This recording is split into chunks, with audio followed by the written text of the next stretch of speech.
Special coverage of the State of the Union. You're looking live at our nation's capital, the White House there on the left, the Capitol, of course, on the right. We're expected to see President Joe Biden depart the White House for the Capitol in just a short time, where he'll be addressing members of Congress and, of course, America. Hello, everyone. I'm Ed Henry. Good evening.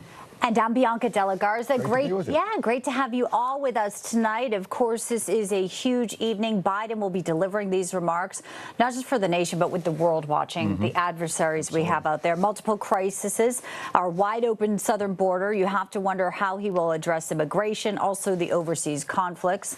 Our economy, exploding national debt. And truly now we have an issue here where Americans at home don't feel safe.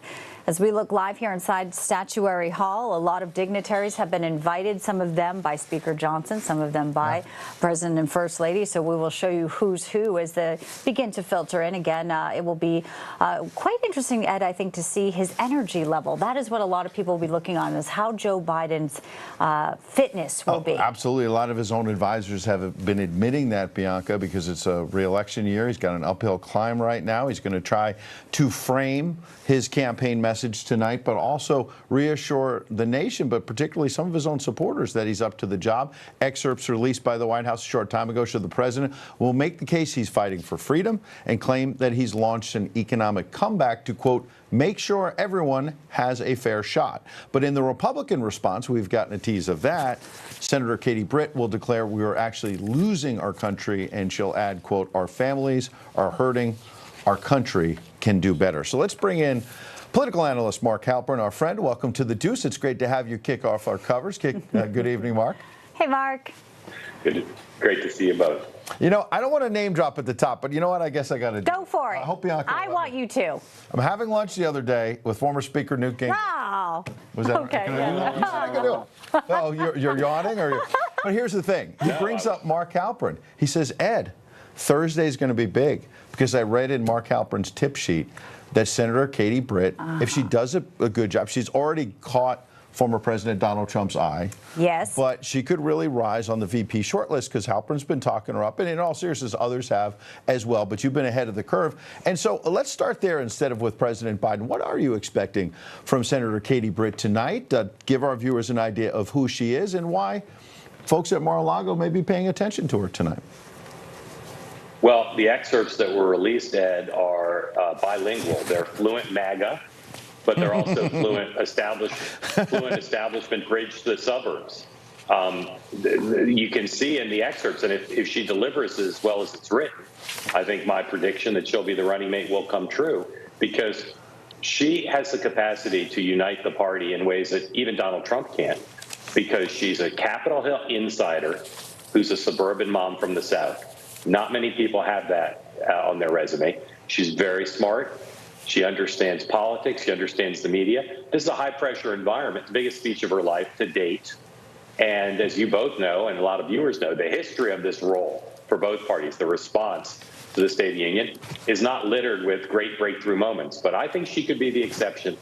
She is so poised. She so understands what's happening. So let's see if she delivers. But I bet you that the guy who controls the remote at Mar-a-Lago will watch closely. Yes. And if the reviews are as I think they'll be, if she doesn't choke, I think Katie Britt will go from first on the list to whatever higher than that is.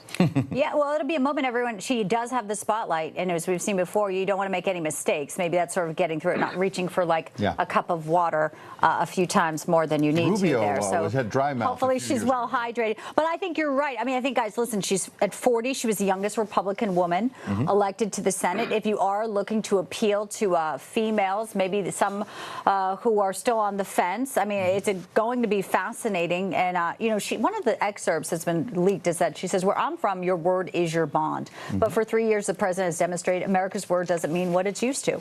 And I think that is a big problem as well that Biden will have to tackle. We also heard some of the things he'll be talking about tonight, things that have been sort of leaked. And one of them is this port into Gaza. And that is something that, will obviously be something he's trying to show that he is going to give humanitarian aid, but it's been a bone of contention for a lot of folks who say he's not being as loyal to Israel. And one of the leaked comments, and you may have seen this, says we're not going to wait for Israel. So already tense there with Netanyahu, but national security, first fatalities in the Red Sea yesterday with the Houthis. That's right. His disastrous national security world policies, I think, are something that he is going to have to overcome somehow. And maybe this military port is something he thinks will be I think Mark can talk about that as well, because, Mark, the pressure from the left has been intense on Joe Biden right now to do exactly what Bianca is saying, get more of that aid into the Palestinians. He's been pressuring the Israeli prime minister for a ceasefire. It hasn't worked so far, and he obviously would love to get this war off the table before the re-election. Well, look, Ed, talk to any president or read their memoirs, and they all say the same thing. Nothing easy gets the presidential inbox. If it were easy, it'd been solved down the chain of command. And why are they hard? They're hard in part because the domestic politics is always brutal, because there's always at least two sides, and sometimes more, whose desires and demands are not reconcilable. Israel, as a matter of domestic politics, is just such an issue. Everything the president does to try to appease the left of his party raises suspicions in the center and the right that he's not standing by Israel. Israel was the attacked party. The Hamas continues to hold hostages. We all know the litany of why the president's first impulse was to stay with Israel. But now, building this port isn't adverse to the interests of Israel. And in the president's view, it's going to help Israel by taking off some of the pressure. But every dollar we spend on that port is a dollar we're not spending to help the Israelis directly. Yeah, and absolutely. that's just the nature of all of this. When it's a foreign policy issue, it is even more complicated because, of course, as complicated as the left, center, and right are in America, dealing with the Egyptians and the Saudis and the Emirates, this is all very complicated stuff. And the president considers himself to be more expert in this than not just anything else, but anybody else. Yeah. We'd be curious to see how that plays in the room tonight. We should mention, too, Congressman Mike Lawler of New York, very important district as well, is bringing a mother and a brother of an American hostage to be there as his guest this evening. Several Americans in custody right now in Gaza. Yeah. Can I get you both, though, on one more thing? We've just got over a minute, which is in another excerpt from the president. He talks about giving everyone a fair shot, similar rhetoric we've heard before, but also that his focus is to, quote, give hate no safe harbor. Now, some other people see my age as a different story, an American story of resentment, revenge, and retribution. That's not me. He doesn't name Donald Trump, at least in that excerpt, guys, but he's referring to Donald Trump, retribution and the rest of it, resentment, revenge. What about using this platform tonight to directly go after Trump? I'll give you both a chance to jump in. Mark first. Well, Ed, no offense, but you slightly misread the excerpt, I think. He says another guy basically who's my age. Other people my age, you're right. My age, right. So what he means is Donald Trump, everybody's old too, and he sees it differently. Look, he's not going to name check Donald Trump, but no one watching this or paying any attention mistakes what this is about. He's trying to show that he's the better choice on a range of rhetorical issues and substantive issues.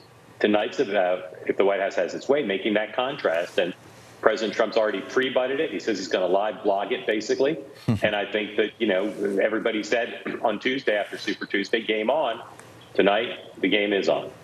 Truth Social will be lit up tonight, I guess, with commentary. Huh? The game is on. The pressure is on.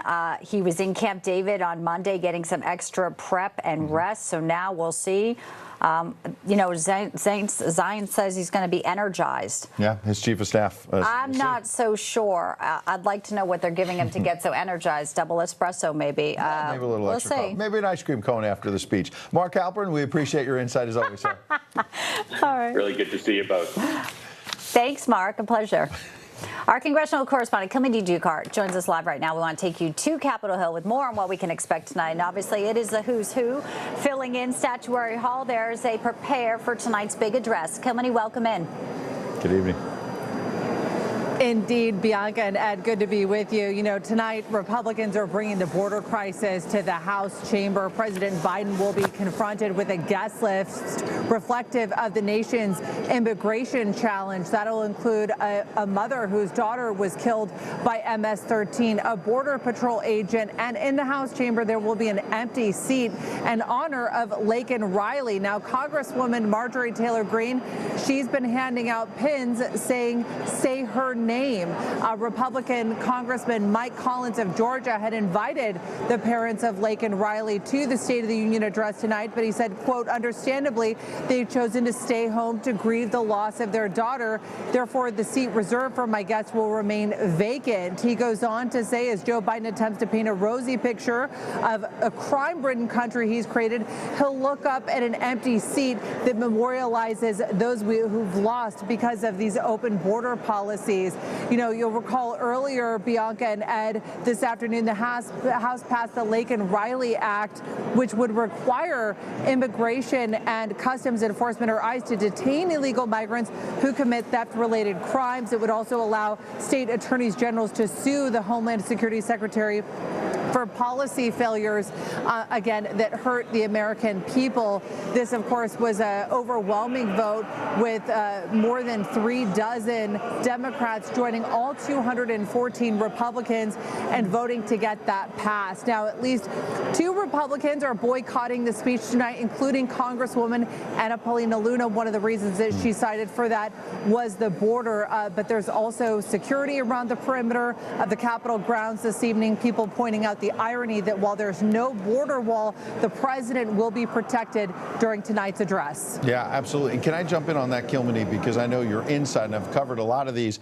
And a live look there at Statuary Hall, where all the dignitaries, as you know, will pass through on their way into the House chamber, waiting for eventually the president to arrive. But he may be slowed down.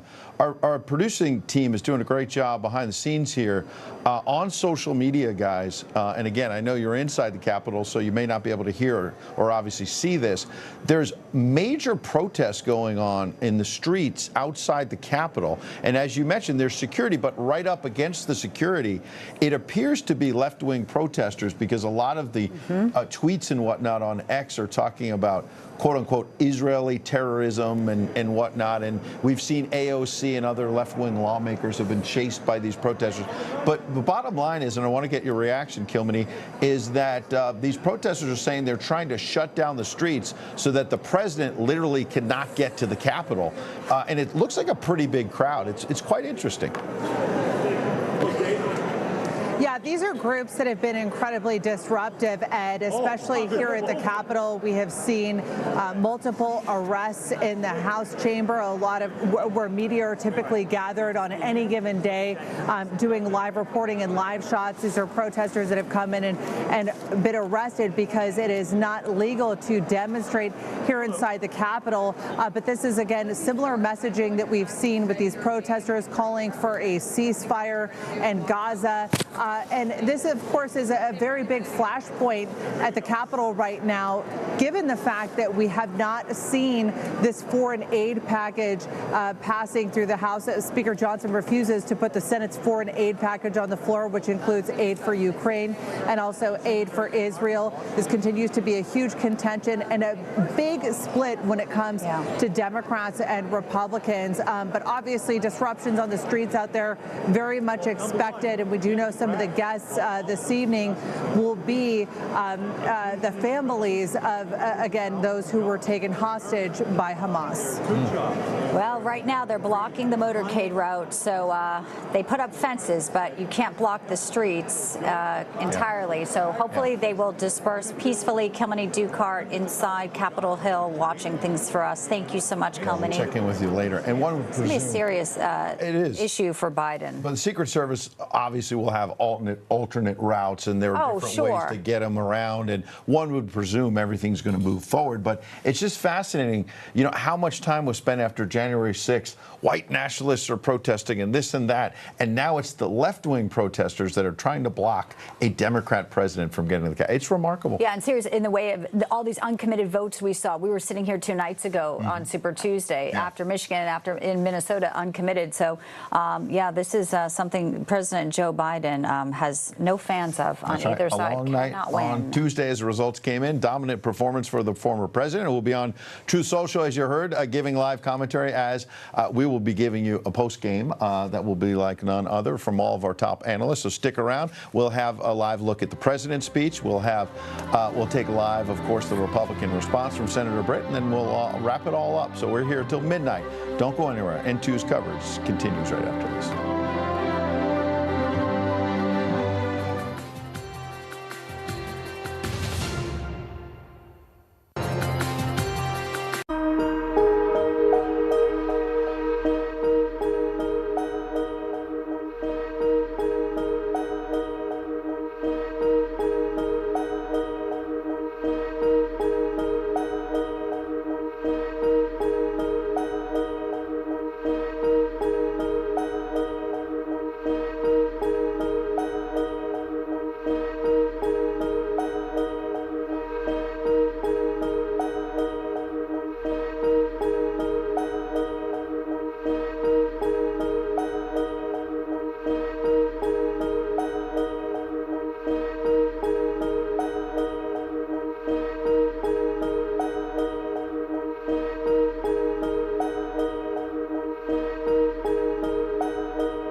Welcome back to N2's special live coverage of the State of the Union from President Biden, followed by the Republican response by Senator Katie Britt. You can see the live action there, people getting ready to go into the House chamber.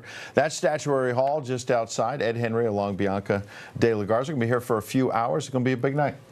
It sure is, and an important night for Joe Biden. Obviously, it's not just any State of the Union. He is in a very critical time of his reelection bid with all eyes on him, and obviously our nation, in what many say, is going in the wrong direction. It's funny, if you look back at some of the historical moments, until 1913, Ed, most presidents delivered their State of the Union via letter to Congress. I think there's a lot of people in our audience who would probably prefer Joe Biden do that. Just send it. He didn't take him up on that. That's right. Just send it up, and our next guest might feel that way as well. Let's bring it. He'll be in there live in the flesh and energized, according to his chief of staff. That's right.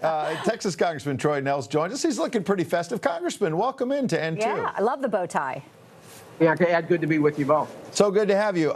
First of all, I love the festiveness and red, white, and blue, but you have a very serious button there, and we understand that Marjorie Taylor Greene and other colleagues are handing that out. Say her name, Laken Riley. Talk about the border and how it overshadows this speech tonight. He's obviously going to try to reframe his election year message. He's got an uphill re-election battle, and the border is something that you and former President Trump and many other Republicans have been warning about for years, sir. Yes, sir. For the past 3 years, this administration has absolutely destroyed the border. He did it on January 20th when he reversed all of President Trump's policies, the Remain in Mexico, I think, being the most important one. People coming up to the border, if you're going to claim amnesty or asylum, whatever, you have to remain in Mexico to do it. But this administration reversed it all and just sprinkled people throughout the entire country. And so the people, the American people, are paying attention. So listen, 26%, I believe the latest poll says Joe Biden's performance at the southern border is an absolute disaster. He's hemorrhaging. He's going to have to deliver a first-class speech tonight, and he can't have any fumbles, and he can't stutter. He's got to deliver a real clear message tonight. Now, the message is going to be full of noise, nothing, but they just want to make sure that he doesn't have any stumbles or fumbles, and I hope he does. I hope he delivers a great speech because I want him to be the Democrat nominee. Congressman, when he went to the border last week, and it happened to coincide with Donald Trump, who was there with a very powerful show of force in Eagle Pass with Governor Abbott, who is fighting Biden's DOJ just to protect our nation's border. That really showed a sharp contrast. This Saturday, Biden and Trump will also be in Georgia, where Laken Riley's murder took place, another at the hands of a Venezuelan. This past week, it couldn't get more disastrous for Joe Biden's reelection and his effective administration. How do you think your fellow congresspeople and Democrats are still standing by him with a straight face and supporting him when they know that the world and our nation is on fire? I think there are several within the administration and others that are interested in this 2024 election. They despise Trump. They're concerned about Trump winning. I think there's many that are going to be watching his speech tonight, and I think they're going to hope that he stumbles and fumbles. So tomorrow morning, probably 9 a.m. Eastern time, they can get some candidate that will say, we got to find an alternative because Joe Biden is not coherent. He stumbled again last night. So listen, when you don't mention Laken Riley's name, but I bet tonight, I bet some of my staff, I said, he won't mention her name. He won't say Laken Riley, but I believe he's going to mention George Floyd. I bet you he doesn't. Mention George Floyd, but he won't mention Laken Riley. Shame on him. Yeah. Blood's on his. Well, listen, for that, of course, and you're right, there's high stakes tonight, Bianca and Congressman Nehls, because if he does well, it's a chance to show the American people he is up to the job for another 4 years. But you're right, any stumble, any fumbles, not only going to hurt him in the polls, maybe it gives Democrats an opportunity to try and say, look, you had your shot. I want to make one other point about the border. Your colleague, Congressman Dale Strong of Alabama, sent this to me last night, and I'm sure you've noticed they're willing to put fencing and walls right outside the Capitol to protect Joe Biden, but they're not willing to protect the American people and people in your home state of Texas. Let's look at Congressman Dale Strong. Isn't this unbelievable?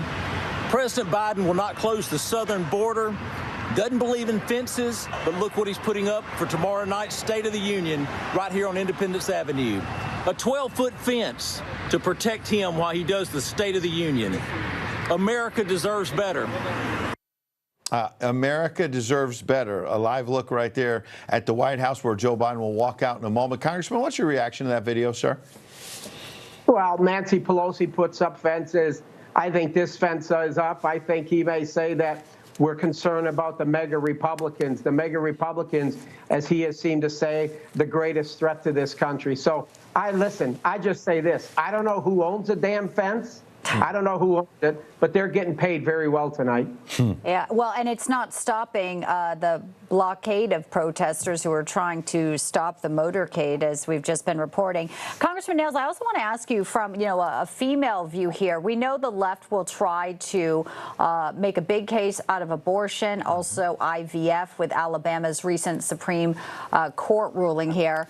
Kate Cox, that Dallas area woman who sued for the right to terminate a pregnancy, she was invited, is a guest of Joe Biden. How do you think that they will try to scare women, continue down the path here instead of which is really protecting the unborn, that abortion is health care, and try to use that as a wedge issue this evening?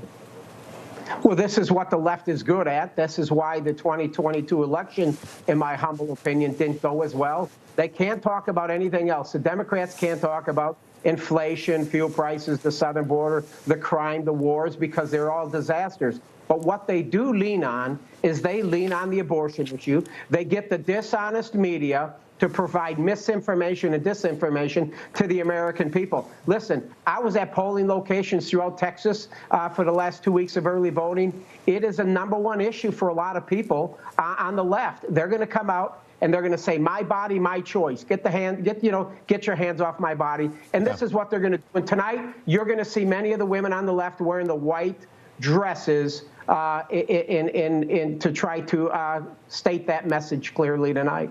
Yeah, and in fact, to your point, to Bianca's point, we've got some excerpts of what Joe Biden will say, and he'll of course mention Roe v. Wade being overturned. They found out, he says, when reproductive freedom was on the ballot, we won in 2022, 2023, and they'll find out again in 2024. He seems to think the issue of abortion, that even with a bad economy, a horrible border crisis, crime, right? The crime like we've never seen, weakness around the world. If they just keep running 30-second ads that say abortion, and as you said, it's my body, and just say that over and over, they think it will save them in 2024. What say you, sir?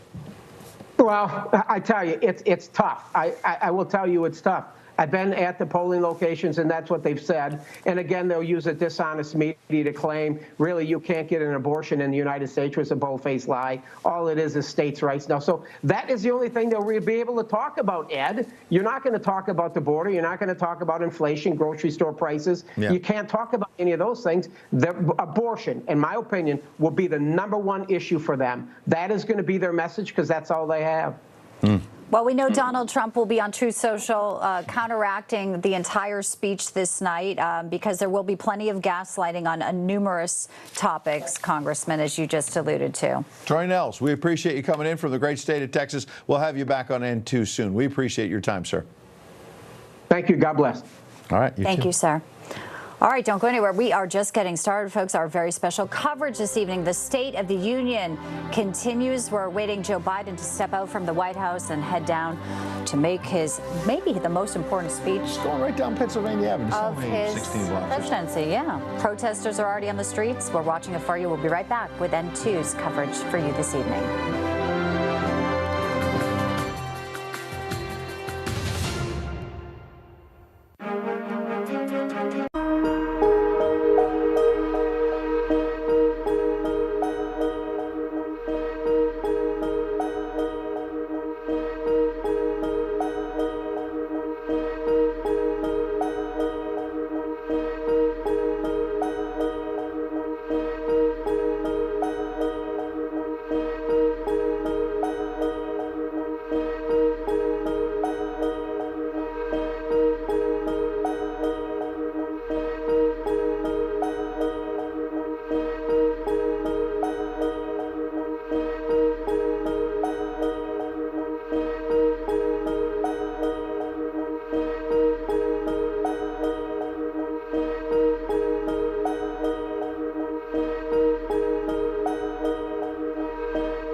to N2's live coverage of the State of the Union.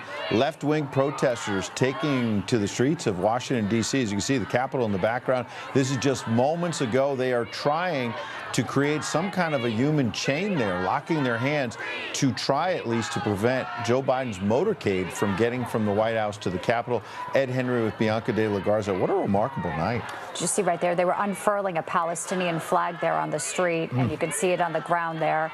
They trying knew to lay down on the streets literally so the cars and the motorcade can't go by. They knew there'd be disturbances. The fence the was flag, up, right. but the flag there's on the ground, and a loud, very large gathering of people on the streets here. It looks like it could be getting unruly. Of course, we're monitoring this development. And this would effectively be blocking the president's path as we take a live look here at the door at the White House. Joe Biden has not exited yet. Obviously, Secret Service, there'll be other ways to get him there. But Yeah, they could have an alternate route to go. a wrinkle. That would be Pennsylvania Avenue going directly to the Capitol. They could go to Constitution on the other side of the National Mall. There's a lot of different ways, obviously, to get there, and they plan this out. Right, but Joe Biden probably not planning for this the now optics to that are not good. usurp, some of the messaging tonight here, something he will have to contend with and has not been able to escape.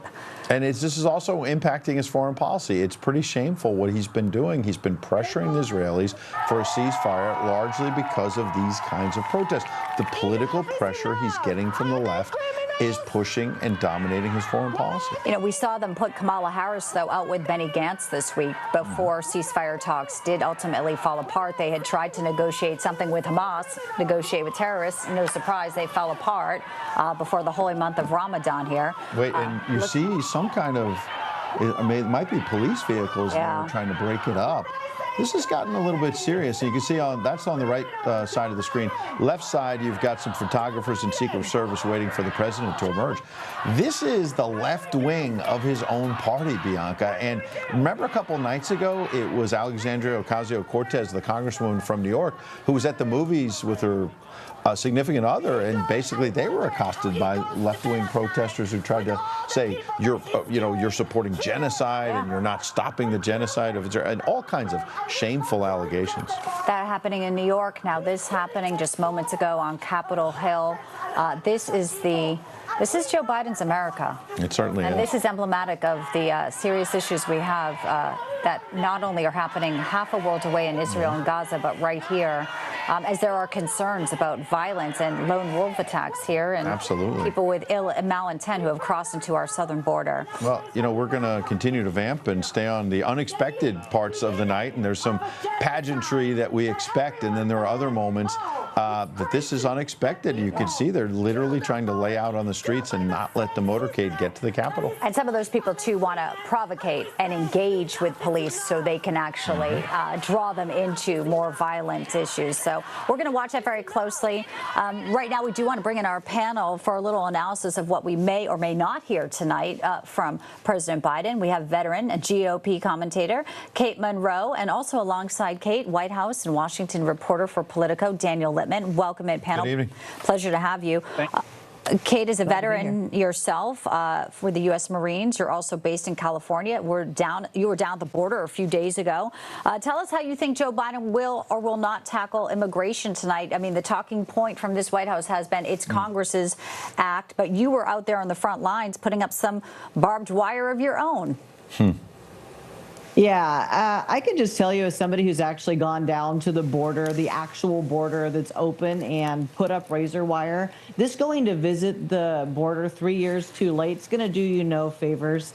It's actually embarrassing that he showed up this late. Like, what are you going to say about the border other than you intentionally left it open for 3 straight years? There's absolutely no excuse. I think all it was going to do is hurt him to bring it up because it's where he has failed the most. Absolutely. We're going to bring in Daniel in a second, but you see the Vice President of the United States, Kamala Harris, Senator Mitch McConnell, the Republican leader, who has said he's stepping down from that post in November. Chuck Schumer behind him, John Thune, the Republican senator, one of the Republicans who wants to replace McConnell as leader. So we'll keep these live pictures up and continue to show you some of the pageantry. But Daniel, as somebody who's been around Washington for you and I for a long time, it's interesting because all of this is choreographed, all of the stagecraft, who walks in first, the diplomatic corps, then the vice president, the Supreme Court will come in.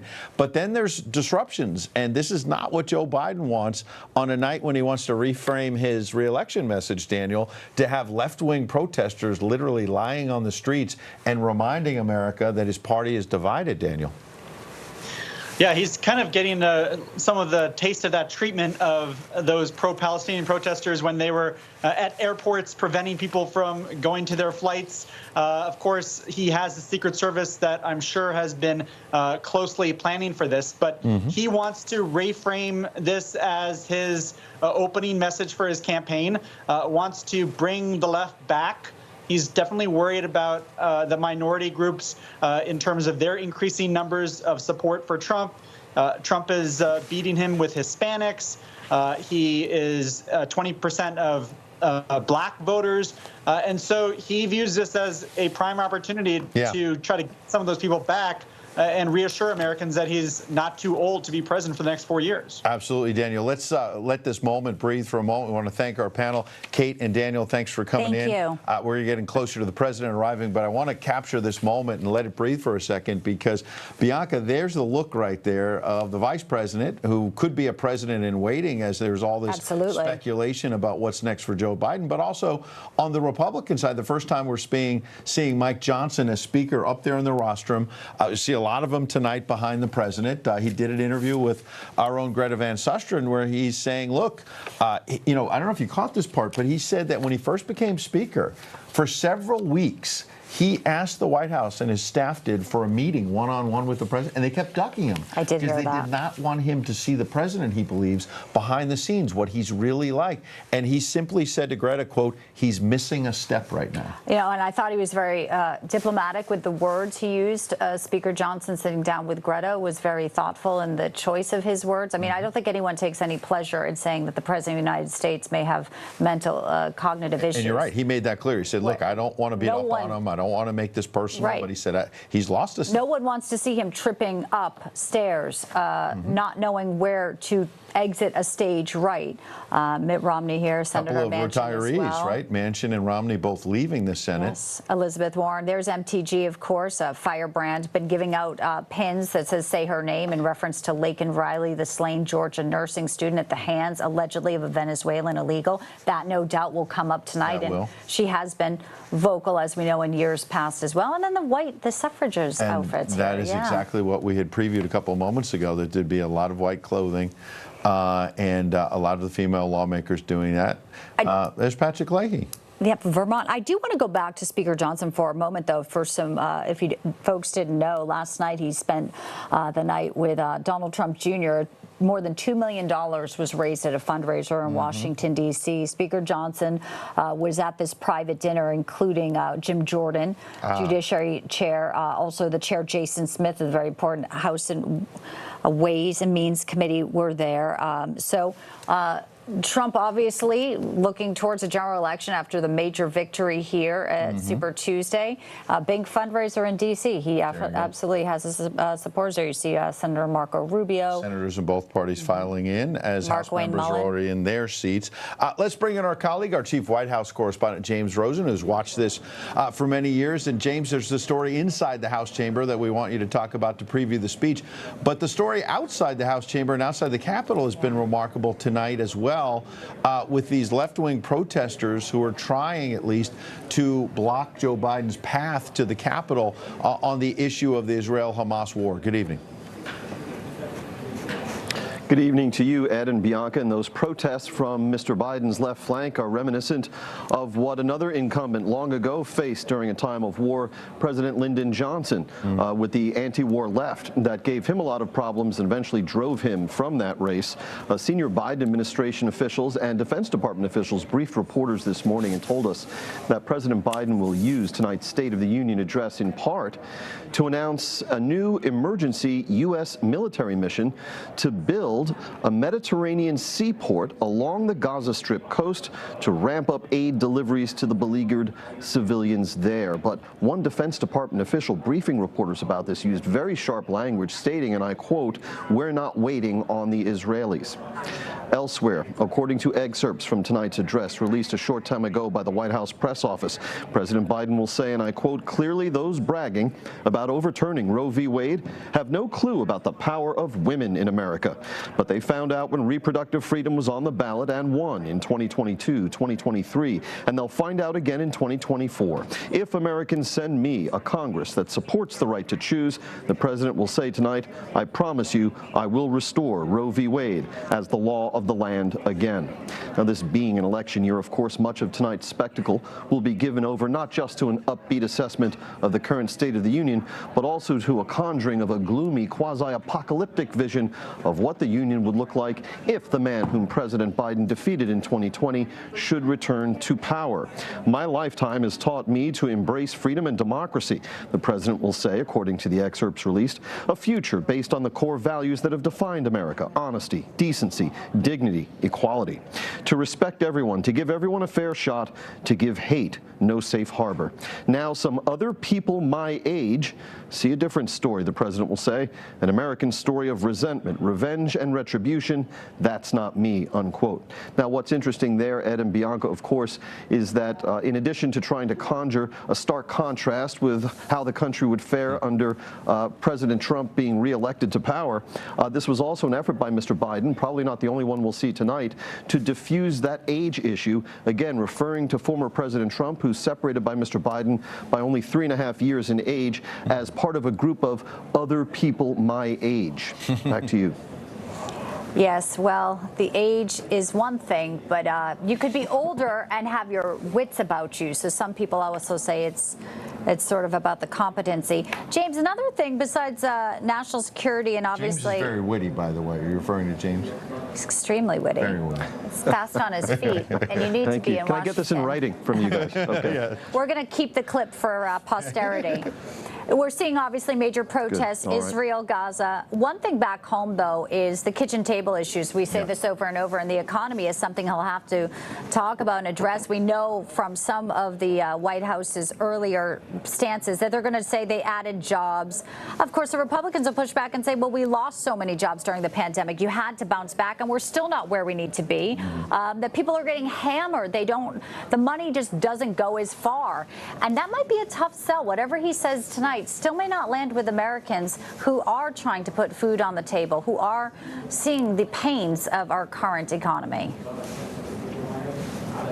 Well, the White House has said that President Biden tonight is going to frame the economic passages of his speech as a comeback story, reminding people of where we were in 2021 when Mr. Biden was sworn into office with the immediate after effects of the pandemic and what have you. They're going to make the case that they have succeeded in lowering costs to some extent, bringing down the rising pace of inflation, but they will acknowledge there is still more to do, and so the president will emphasize things like elder care, child care, prescription drug costs, and also the reducing and the elimination of student debt. The real question here is not just do State of the Union addresses matter anymore. Last year there was an audience of something on the order of 27 million people, and no question this will be the largest TV audience that this president will have to himself ahead of the November election. The question that I see two questions here really. One is, does Joe Biden retain any real capacity for salesmanship at this point? He tends to get lost in teleprompters. And it's not clear from all of his use of Bidenomics and all the different settings he's tried with wellness guru Jay Shetty and Conan O'Brien and Seth Meyers and his other soft, friendly interviewers, that it's moved the needle at all in terms of how people view the economy. And the other question really remains, is anyone out there persuadable at all at this point on the subjects of Joe Biden and Donald Trump? Pardon us, James, and stay with us. We just saw some movement at the White House door there, as if a couple people walking out to the lawn, to the motorcade, before the president were walking out. There's the door. Again, more people holding the door, holding a medical unit, it looks like, with some bags. So we're getting closer to that motorcade heading up to the Capitol. We'll stay on this picture right now, waiting for the president. And you also have to wonder if now, because of the massive protest that has been unfolding, that they are reassessing sort of the route and now just trying to make some last moment changes here. Secret Service might have an alternate route of going on Constitution instead of Pennsylvania or something. Big crowd out there. It'll be interesting to see if Hunter Biden is with the family as well. He has gone to other family events, but he's got some testimony that he's been invited to do publicly with James Comer in a couple of weeks. Oh, yes, he has, and they invite him, and that's what he and his attorney, Abby Lowell, had pressed for, is a public testimony. The invitation is there. Will it be accepted? You know, James hit on a lot of the things about this. Will be one of the first times in recent, you know, a huge audience for the president. There's the First Lady Joe Biden, President Biden, exiting the White House right now. Well, he's got his fists in the air. He's trying to look vigorous. Door being held open by the Secret Service. You can hear James' laughter. Yeah. James likes to do play-by-play with us. Didn't do the little skip that he likes to do sometimes to show he's spry, but it did look like he was almost attempting to do the double fist. Absolutely. Yeah. James, give us a little color. What's it like when you're at the White House and you're trying to get a question to the president? And he does walk around a little slow sometimes and, you know, waves the hands and the fists around and whatnot. What's it like these days seeing him up close? We hear so often from the president himself and from spokespeople like Karine Jean-Pierre about this administration's championship and advocacy on behalf of freedom of the press around the world. They've been very attentive, for example, to the case of Evan Gershkovich, the Wall Street Journal reporter who is being held against his will in Russia. But where it comes to actual treatment of the press on the grounds of the White House, it really is a sorry record. This president has held much fewer solo news conferences with the press. This president no longer holds bilateral press conferences with visiting heads of state. Even those as important, for example, as the German Chancellor Olaf Scholz, are dispatched to the White House driveway to address their own country's press corps at the stakeout position. And so he is generally shielded from the press in a variety of ways. And when asked about this, Karine Jean-Pierre will say, well, the president took questions from you guys a couple of times this week. But those tend to be in settings that are not conducive to sustained questioning, such as the tarmac of an airport, or when the rotors of Marine One are whirring and he's on the South Lawn. We've even seen the First Lady, Jill Biden, on occasion physically come over and yank the president away from questions with the White House press corps. He tends to answer in clipped monosyllabic answers. It's really no substitute for the kind of engaged, sustained questioning that presidents in the past have engaged with the White House press corps. In terms of observations of Mr. Biden himself, there's no question. They're pre-selected questions. We've seen the note cards with names. Yeah. For the more formal events, and those are very few and far between at this point, for the sort of scrums that take place, for example, after the Her report came out, we remember that one inside the White House, for those that take place on the South Lawn, it sort of catch as catch can, and but again, they're very unsatisfactory as exchanges between inquiring reporters and responsive public figures go. In terms of our observations of Mr. Biden personally, there's no question there's something wrong. This is not the Joe Biden of 10 years ago, and certainly not the Joe Biden of 20 or 25 years ago. The Joe Biden of previous years was someone for whom the term in political science circles and in news media circles was invented of gaffe machine. And the types of gaffes that Joe Biden used to commit used to be more or less along the lines of the classic Washington gaffe, that is to say, speaking the truth, or saying something perhaps ill-advised. But now the gaffes that we see from this president tend to border closer toward complete incomprehensibility. I remember Ronald Reagan. I watched Ronald Reagan in high school very carefully, and I was a political science student at the Johns Hopkins University when the Reagan administration ended. Ronald Reagan never in public had anything like the kinds of moments we've seen now repeatedly from Joe Biden, where this president is completely untethered from the moment for long stretches. Sometimes it happens while reading from a prompter. Sometimes it happens in a one-on-one setting with For example, the Israeli president, Isaac Herzog, where the president devolved into mumbling, and Herzog was looking around at the members of the press corps and the aides as if to say, what do I do now? We've never seen anything like this in American history, frankly, and that's why you see it registering so strongly in public opinion surveys. You mentioned the press conference after the Hur report, which was fascinating because they had actually said the White House signed off on it, and at that particular news conference it was notable when he was talking about Egypt, and he said the president meant to say that, and he said the president of Mexico. Right, thousands of miles apart. And it spawned a lot of memes, and again, serious questions. If you're somebody, we're dealing with a conflict here, and you're making gaffes like that, and then they're not corrected immediately. It's one thing to misspeak, but there's a course correction right away. It's almost that it doesn't even go noticed. Absolutely. And by the way, we've got the live pictures you can see. There was Mitt Romney. That's a look up at where the First Lady will be sitting with special VIP guests. Now you can see the Vice President, of course, with the Speaker is about to gavel everything into session. The first time Mike Johnson's had a chance to do this. And a moment ago, Bianca, did you catch that Chuck Schumer and Nancy Pelosi, the former Speaker, seemed to be locked in a very animated conversation? Yeah, they did. Well, she's had her moments during these evenings there with ripping up the speech, and that was a moment. You're right. What a night that was. A moment. Can we listen in? Maybe Speaker Johnson's about to speak. Let's just see if we can pick it up and take it live. Okay. House be in order. House be in order. Oh, he's trying to get them in order. McConnell, the gentleman from Oklahoma, Mr. Cole. The gentleman from Pennsylvania, Mr. Reschenthaler. The gentleman from Kentucky, Mr. Rogers. The gentleman from New York, Mr. Jeffries. The gentlewoman from Massachusetts, Ms. Clark. The gentleman from California, Mr. Aguilar. The gentleman from California, Mr. Liu. The gentlewoman from Washington, Ms. Del Bene. The gentleman from Colorado, Mr. Neguse.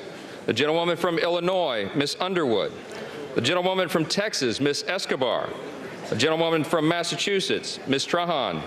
The gentleman from Michigan, Mr. Kildee.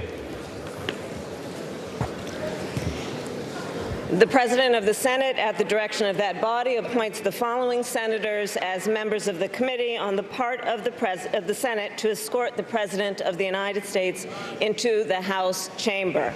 The Senator from New York, Mr. Schumer.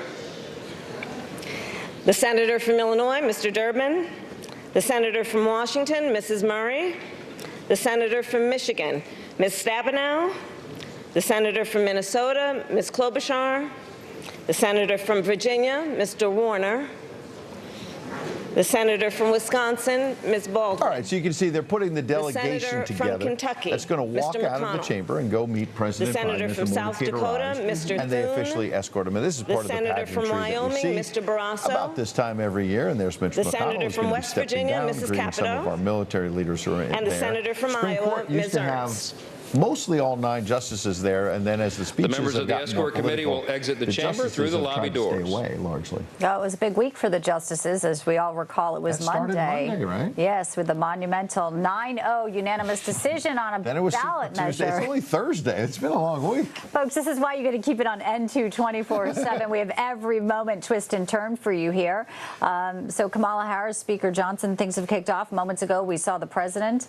As we look here, Matt Gaetz, Congressman next to Tim Burchett. Yeah. I believe that was AOC as well. So everyone's sort of come together here to await, as you said, the pageantry. That's a really good way to kind of look at it. It is. It's it's pageantry for Washington. You know what they used to say? Washington is Hollywood for ugly people. Yes, I know. I have heard that. Yes. You've never spent time in Washington, so you're good. I've spent a little bit of time in this swamp, but I prefer to be. Let's bring in James. Teed us up perfectly about how the limited access White House reporters have right now. Let's try to sneak in a quick VIP guest, the founder of FreePressFail.com, Corinne Clark, to talk a little bit about this night, and then obviously you'll have to pardon us if we interrupt if the president arrives. But Corinne, what do you think about James was saying about the limited access to this president? Yeah, I think that's probably in the best interest, because we see when the president does have a chance to address the press, it results in a lot of gaffes and misspeaking, and something for you guys to talk about on the air for several days afterwards. So I think that limited access is very strategic for the Biden administration, but it's very disappointing to the American public who does want that access to the president. Well, you know, and not only when they do get access, I mean, people just think they're being copied for him. The legacy, you know, left-wing media likes to say everything's fine and kind of cover for him. It's been at least the immigration issue now, Karine. We're seeing people cover it in earnest. For a while, no one was at the border. And I want to get your reaction to one of the excerpts that was released before tonight's address, and talking about that there is one of the American people are writing the greatest comeback, but it's a story never told. I think it's because it's a story that's not happening. And they can say these things, but don't insult Americans and tell us what we're feeling is not reality. It's absolutely the most insulting thing that this administration does, in lockstep with the left-wing media, which is they ask us over and over again to deny what we feel and what we see with our own eyes. And that is the only way that this story makes sense. I do think you're right. There are some reporters that are starting to cover the biggest issues like the border in earnest, but we still see such rejection from the White House when KJP will just totally look at someone's face and say, this isn't happening. Yeah, no doubt about it. Karine Clark, we appreciate you sneaking in some great insight as we get ready for the president to arrive. Check her out at freepressfail.com. Thanks, Karine. Absolutely. And you know what? And the Supreme Court justices, there you go. You see the Chief Justice, John Roberts, leading the way. It'll be interesting to see Sotomayor and Gorsuch. Who's been traveling with a medical aid recently, Sotomayor. Some questions about her health. She has diabetes, and so the question, there are some on the left who wanted to step down while Biden's still in office in case Donald J. Trump is elected. You see Justice Kavanaugh as well, Justice Kagan. So most of the court, but not all of the court, Justice Thomas tends to, and Ketanji Brown Jackson as well. You know, and they did decide the ballot issue, but let's not forget the presidential immunity issue is one that is coming up, and the calendar has been marked for the 25th of April for oral arguments. Incredible. So we're looking at, you know, some of the justices here. And isn't that a remarkable picture? I don't mean really it is. No. That they are squarely in the middle of this election. What really they are. hear in those oral arguments in late April could help tilt this election. I mean, if Donald Trump has immunity per them and what they decide, his glide path is even stronger. That's why I pointed out, because here we are looking at a historic night, because there's levels here, right? Biden's performance is going to be judged. Does he deserve another term? But the Supreme Court's here. The Senate's here. Major changes in the Senate. McConnell says he's stepping down from his leadership position. Also this week, Kirsten Sinema announces she's going to be exiting. You're right. And the changing faces here inside this room are incredible. Did you catch this report right before we went to air? I don't think he's confirmed it directly, but there are reports tonight that Senator Bob Menendez, under fire over corruption allegations, been indicted multiple times, I think 4 times now. He's denied the bribery allegation, but he collected cash and gold bars allegedly. He's now not running for re-election because several Democrats, including the governor's wife in New Jersey, are running for his seat because they want him to get out of the way. So a lot of changes, as you say. There's the Supreme Court again. And a lot of dignitaries there. He may have chosen to step down, but I'll tell you, a lot of conservatives said, give him due process. We also heard, folks, George Santos might be attending as well. George Santos, who was ousted, he apparently tweeted it, or it's out on social media. Is he there? It hasn't said yet whether he's there. We'll watch it. And, you know, we should peek at Truth Social because former President Trump is saying that he'll be weighing in all night and doing some fact checks. We'll do some of those fact checks after as well. Bianca and I will be listening closely with our team. I want to make one quick point about what James and Karine were saying, though, about the limited access the media and by extension the public has to Joe Biden. He can't hide tonight. And that's one of the remarkable moments about tonight. He can do a little Conan O'Brien thing for a few minutes, and they'll edit it, and it'll be pre-taped, and it's carefully, and they'd probably leave out the part where he forgets something sometimes. Byron Donalds, the congressman, right there. But tonight, he's live for about an hour or so. You can't hide. With no handlers, really, to be able to grasp him and take him away. Now, granted, there will be a teleprompter, but we have seen him on teleprompter before where he falters. And that's almost more frightening when you see sort of, you could just be reading. And if that's not even enough to help you sort of get through it, AKA without a problem. The old guard have of the to Democrat wonder. Party there, James Clyburn, Steny Hoyer, Nancy Pelosi. All in their 80s, basically. I mean, this Democrat leadership. I will tell you, Donald Trump has entered the chat here. He's remarking on how, on Truth Social, 4 minutes ago, that the president's substantially late. Let's give him the benefit of the doubt, Trump posts on Truth here. I'm sure he had very important things to do. They will have to drive very, very quickly. You just don't want to be late to the State of the Union. They will need Mario Andretti to be at the wheel of the limo, the beast. So Trump there giving a little bit of color commentary You know what I say? I like to say that stand-up Trump is like the best Trump. I mean, like at those rallies, I mean, come on. Who doesn't like the show? And he always says, we have fun at these things, don't we? And you talk about using no teleprompter, speaking off the cuff there for an hour and a half. Hour and a half, 2 hours. His tone was very different, though. As we sat on the set here for Super Tuesday, and he did deliver remarks. Is that retired Justice Kennedy, by the way? I think Anthony Kennedy was there. Maybe. He's not currently on the court, but he's still alive, and it looked like he was wearing a black robe. I didn't mean No. And so they had the shot there for a second. There is George Santos. There's George Santos. Wait, so is he in the back of the chamber? What's fascinating is, having covered Congress, yes. So it looks like Senator Marco Rubio as well. And what's George Santos doing cameos. So he does the cameo videos. But you have privileges as a former member of the House to go on the House floor. And it becomes controversial sometimes when a congressman or congresswoman leaves and becomes a lobbyist and then goes on the House floor and starts lobbying. You're not supposed to lobby, make money off of that. Some of them do it. There's Senator Rick Scott, who wants to be the Republican leader. Perhaps he just walked by. Dan Mueser of Pennsylvania, Lindsey Graham. Yep, Susan Collins, Lisa Murkowski. Interesting. Collins and Murkowski endorsed Nikki Haley a few days back, right before Super Tuesday, and obviously came up short. Interesting how this is all solidified around former President Trump, and a lot of pressure on Joe Biden tonight. Also, Senator Langford there of Oklahoma, a little bit in the background. He had an interesting role. He had an interesting sort of the debacle with the border bill and Mitch McConnell, and now it's still a question of what border funding will be used. It's really been, I think, astounding to watch the president double down on how Congress needs to act when people know the executive authority he wields and the executive decisions he made post-Trump. Again, we go back to sort of this gaslighting conversation, but Ed, it's when you take down and dismantle policies from your predecessor and from Donald Trump, it's hard to come back and say that it's nothing of his own desire or making. See Senator Ted Cruz, Tom Cotton, John Kennedy, and Josh Hawley. Everyone's in the House. Everyone is wondering is, I want to go look at the TikTok of when we expected him in the chamber, because we just saw that live look up at the second level, the suite where the First Lady will sit with her guests. So what we have as a TikTok is that 9:05 p.m. Eastern, which is 30 seconds from now, at least they were scheduled to have the Speaker introduce the President to the senators, the members of the House, and obviously the American people. So maybe we're on time. Maybe they are. Maybe they're on time. So we'll see. We're about 25 seconds from that. I'm just wondering, Captive audience. Usually the First Lady arrives up there first, and they're getting the microphones in. And I was just wondering, her and the first man, Doug Emhoff, have a they had an moment. interesting interaction. They had a moment. They had a moment. We all remember. We talked about that before off camera, but we'll leave it at that. We all remember that. We don't need to revisit. We'll look forward. They were very close. They were. But that's what happens around the White House. People get to know each other.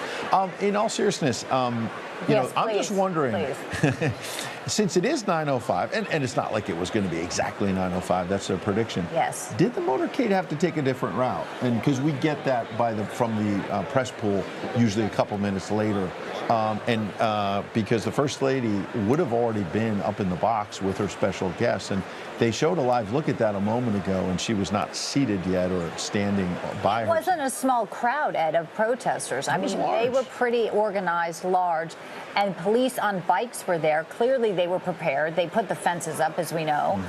But it wasn't exactly just a few kind of scattered Antifa folks. I mean, it looked like a very well-oiled coalition. If you're able to unfurl a Palestinian flag that's 50 feet by 30 feet here, you've got some people behind you here, and that's also part of it. I mean, these people are But they're not going there's a anywhere. little bit of a delay here. Yeah, because for I've sure, covered for this sure. many, many years, and they're all kind of standing around right now. Usually there's a real rhythm to this. You can see Once they're in. Yeah, when they're in, this keeps moving. And a moment ago, they were getting the podium ready. It looks like the president's speech. There's a binder there on the podium.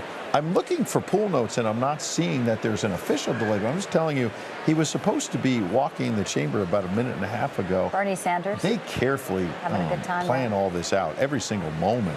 And then he's supposed to begin his speech at 9:10 p.m. Eastern. I mean, that's 3 minutes away, Bianca. So anyway, I'm not saying that this is a federal case. I'm just saying that there may have been a different route, a way to go around. And this is not the optic that the White House needs right now, that left-wing protesters are literally blocking, or trying at least to block, the president from addressing the nation. Yeah. He'll get there eventually, is my assumption. I mean, we're not trying to exaggerate this, but it is an interesting moment. But to your point, this is something that happens, and it is very orchestrated and choreographed. So when you are going and you are delayed, it's not a concert here. You're not waiting for, you know, the warm-up band, and then this is supposed to be sort of somewhat put together in a fashion.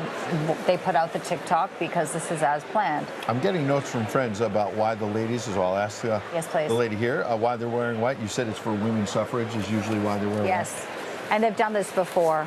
We've seen it. And didn't they call it AOC. AOC? They call it a whiteout or something? Yeah, AOC and some other women. Well, we know that they will obviously, you know, pander. There's Rashida Tlaib, by the way, in white, and she was censured just a couple months ago for her hateful comments about the river to the sea and wiping Israel off the map. And that was an incredible moment that her colleagues came together to censure, including some Democrats who voted for her. Oh yes, I mean she's been kind of off message for a while because she has the flag, and then she has the LGBTQ flag outside her office. Jerry Nadler bored on his phone. Don't really know how they treat gay people over in some of these countries. Yeah, you know, this AOC did the white suit to her swearing in of Congress too. Didn't she wear white when she was down at the southern border crying about Donald Trump? Remember that famous where she was sort of at the saying that kids were being put in cages even though it started under Obama? She was wearing white. I remember that photo. I'm telling you, it's very interesting. Now here we see the first gentleman, or they call him the second gentleman, because there's Doug Emhoff, who's married, of course, to Vice President Kamala Harris. Don't know if he was in the motorcade. He might have obviously come separately from the president. But the First Lady was in the motorcade with the president, and she has not walked into the House chamber yet. So there's the second gentleman. We were waiting for the First Lady, and he just waved to his wife. There you go. There you go. There's a human moment. Yes, of course. Agree with her politics or not, there's a husband and a wife waving to each other. So there you go. And by the way, the white color was in 1908, where it was a movement where the color was white to represent purity. And they've kind of used this to come back and kind of put some of the progressive women together on this and honor the women, she said, AOC said, to pave the path before me and for all women to come. So interesting. How awkward is that now? Speaker Johnson trying to kill some time with Vice President Harris. Hey, so how's it going?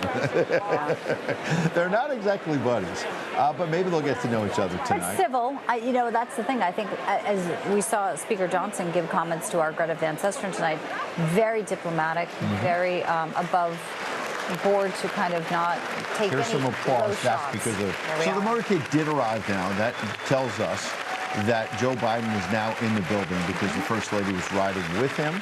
She's now up there with her VIP guests, and you see the typical applause that you see for any First Lady, and you see both sides come together to do that. I think it was the Prime Minister of Sweden next to her. Sweden joined NATO today. Yeah, gave the it was papers. the 32nd country, I believe. 32nd country gave the papers officially. Yeah, so I believe that is the Prime Minister there staying next to the First Lady. I hear the Speaker now. Mr. Speaker, the President's Cabinet.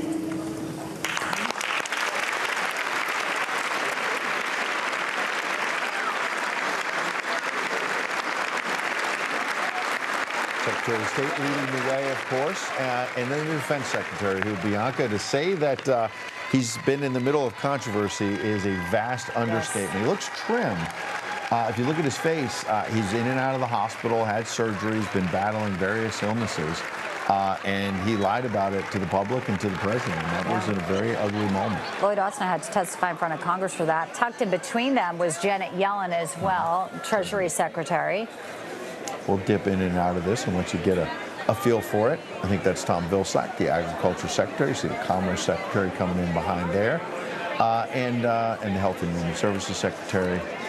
Javier Becerra. Yeah, Javier Becerra, who was in Congress himself some years ago.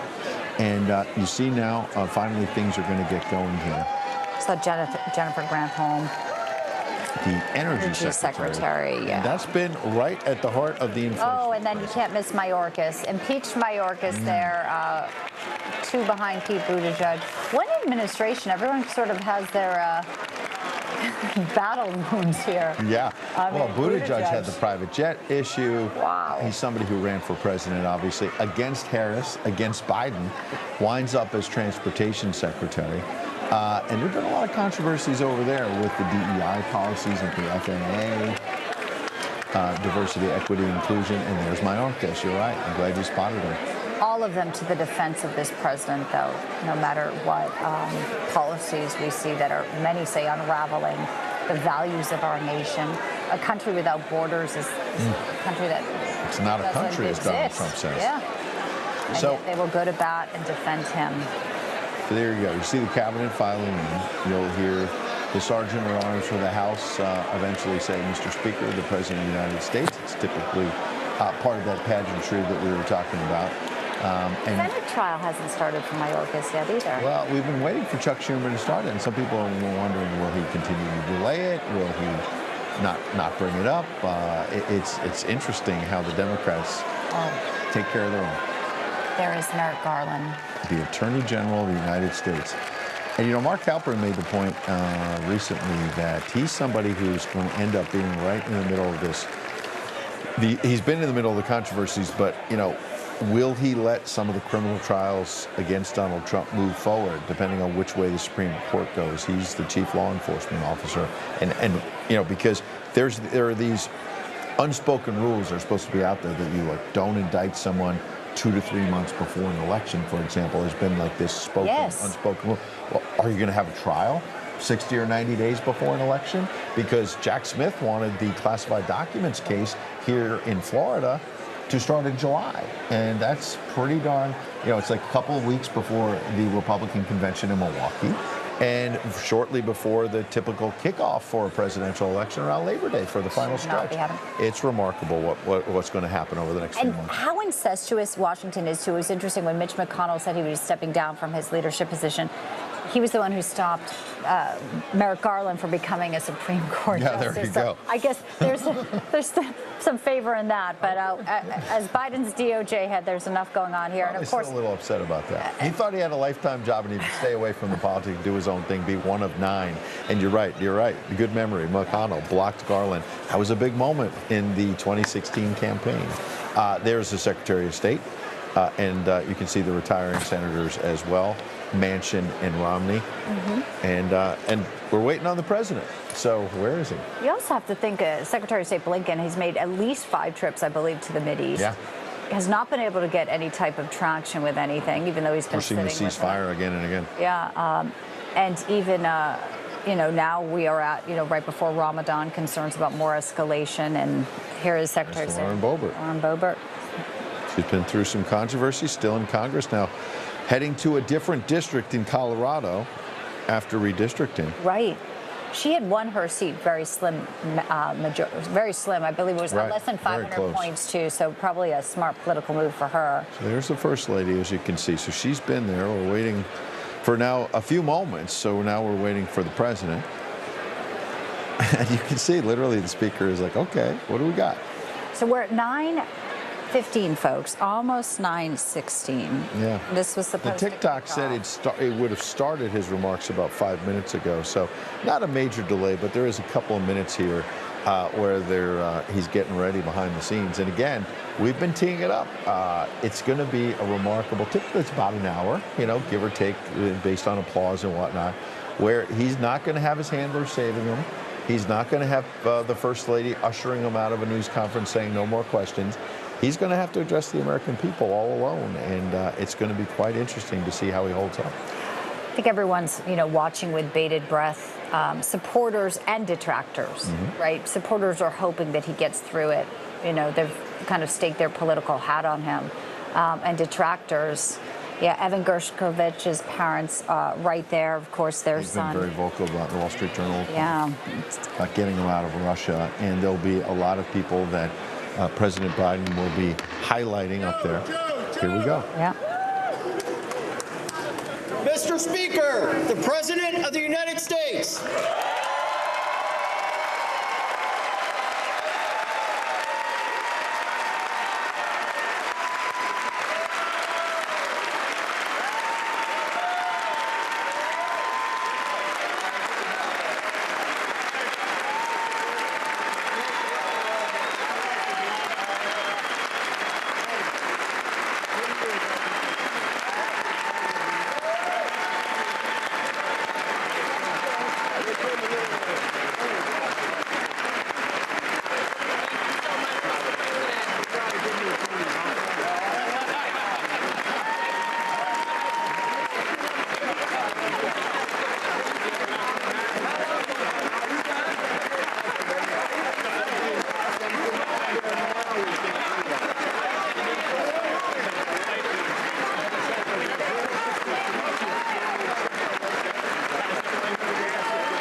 So Tim Burchett, you see on the left there, Bianca, we were going to let that breathe, but we got to jump.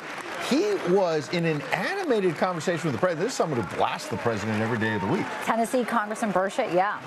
And they kind of had to be a fly on the wall. We're going to have to get him on 20 seconds at least. And he seem to be yucking it up, but he's somebody who comes on Newsmax a lot and likes to say he thinks his president is just lost in space. So, and then it appeared that some of the lawmakers around the president realized it was Burchett and kind of tried to move him along. And now you see the facial expressions. There's a MAGA hat. It's Marjorie Taylor Greene.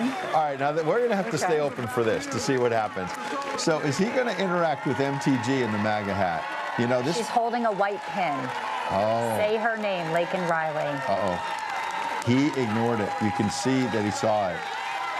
And he does not want to engage with MTG. Very interesting. Remember, at a previous State of the Union, when she and Lauren Boebert shouted out about Social Security and other issues, he engaged them, and the left loved that and said he took on the MAGA Republicans. And they want MTG and Lauren Boebert, Matt Gaetz, and others to come after him tonight, which is why Speaker Mike Johnson issued a note saying, everybody keep decorum, let's stay calm, because they don't want to look like they're beating up on a feeble man, one would suppose. Biden, her pin says Biden border something. Yeah, they don't want to give him a chance to vilify them. So we shall see whether he turns back. But what's also intriguing is how Chuck Schumer appears to be trying to let him engage but move him along, because he knows that they got to get him up to that rostrum. He only has so much gas in the tank, Bianca. If she was wearing the gold sneakers, it'd be a full-fledged Trump outfit. I mean, we can't see her footwear, but that. He's taking selfies now.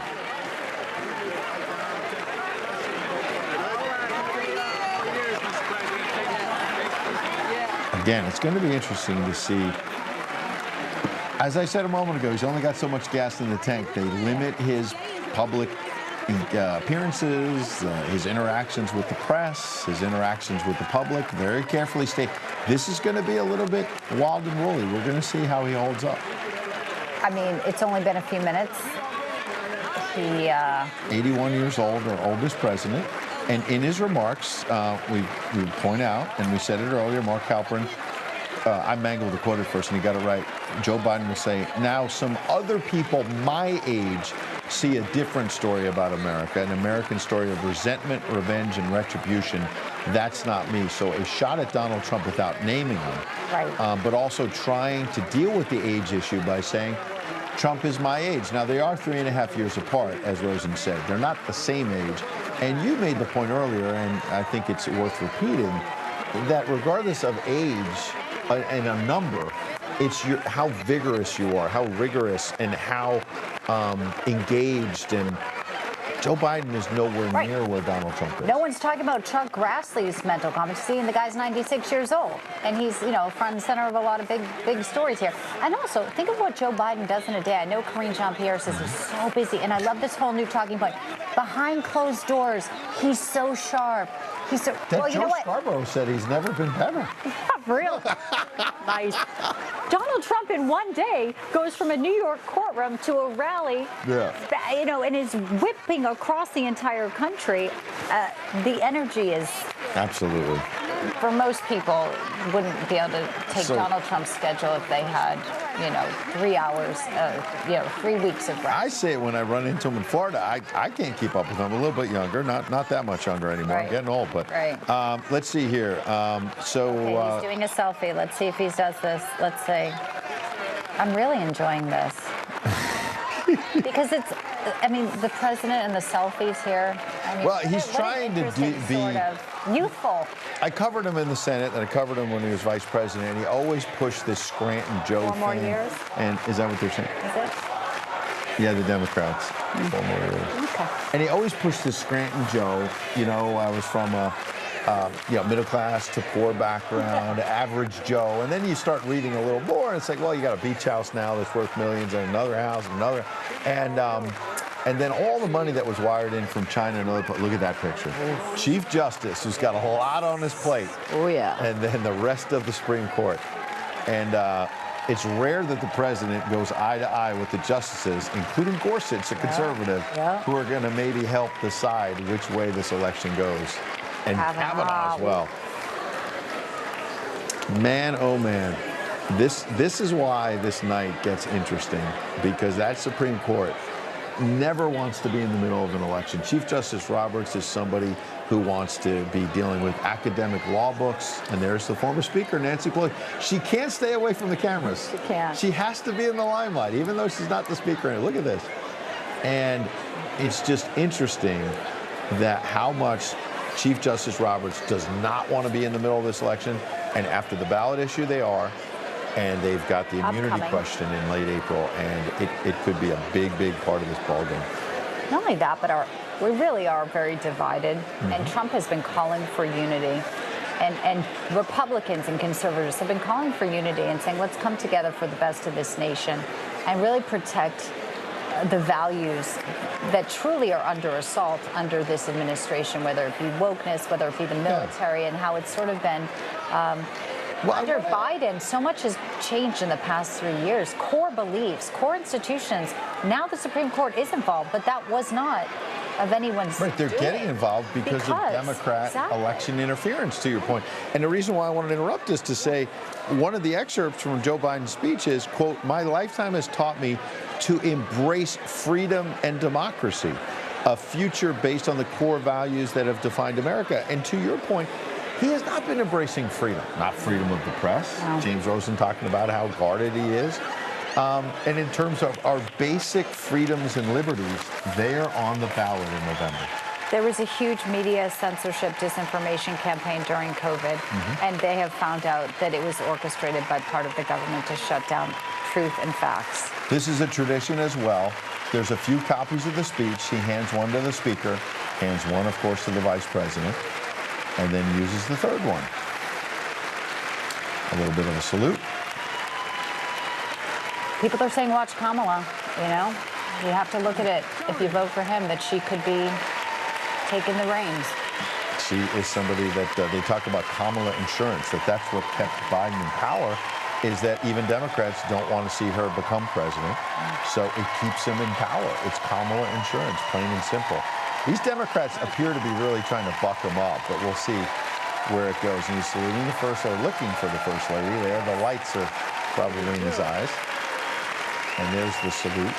Remember, just to reset, the speech was expected to start about 9:10, so we're about 15 minutes behind schedule. So again, it's going to be a long night for Joe Biden, and we're going to see how it all plays out.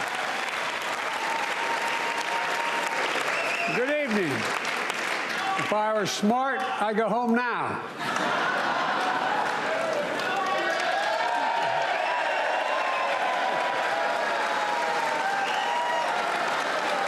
Mr. Speaker, Madam Vice President, members of Congress, my fellow Americans, in January 1941, Franklin Roosevelt came to this chamber to speak to the nation, and he said, "I address you at a moment unprecedented in the history of the Union.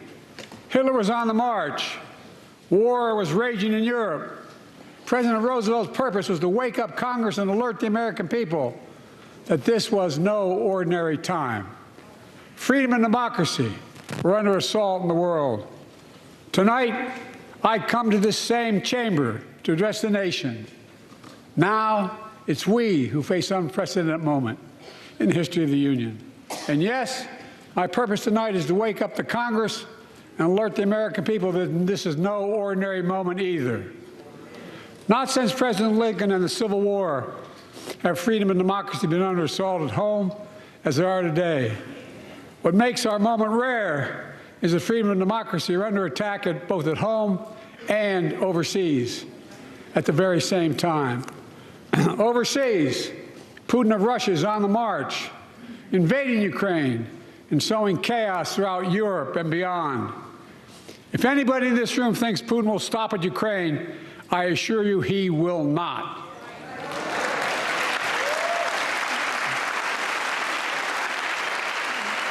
But Ukraine can stop Putin. Ukraine can stop Putin if we stand with Ukraine and provide the weapons that it needs to defend itself.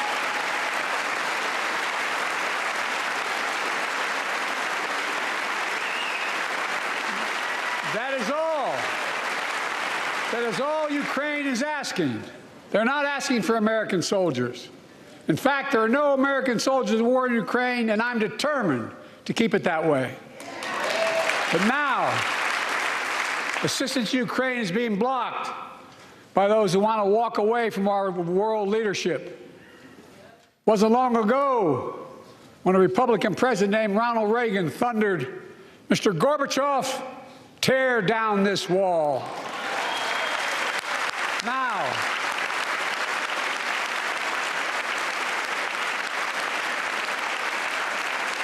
my predecessor, a former Republican president, tells Putin, quote, "Do whatever the hell you want." That's a quote. A former president actually said that, bowing down to a Russian leader. I think it's outrageous, it's dangerous, and it's unacceptable.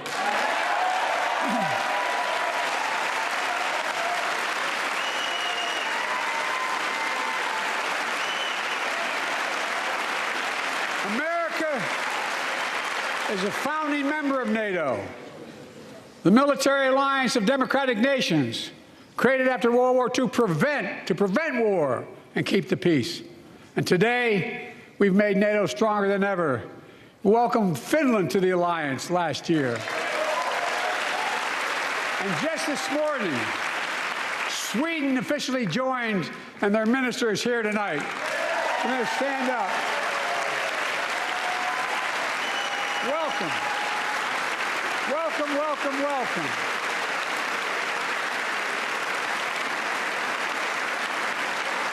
And they know how to fight. Mr. Prime Minister, welcome to NATO, the strongest military alliance the world has ever seen. I say this to Congress, we have to stand up to Putin.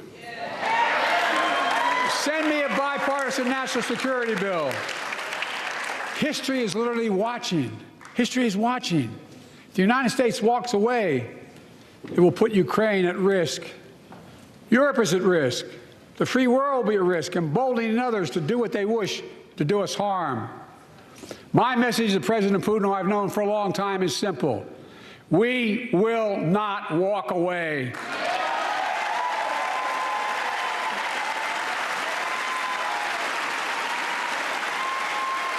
We will not bow down.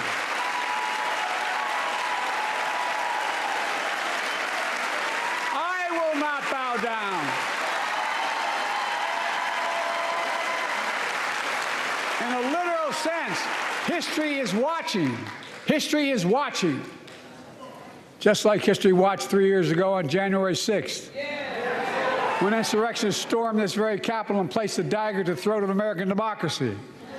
Many of you are here on that darkest of days. We all saw with our own eyes the insurrectionists were not patriots. They'd come to stop the peaceful transfer of power, to overturn the will of the people. January 6th lies about the 2020 election and the plots to steal the election posed a gravest threat to U.S. democracy since the Civil War. But they failed. America stood.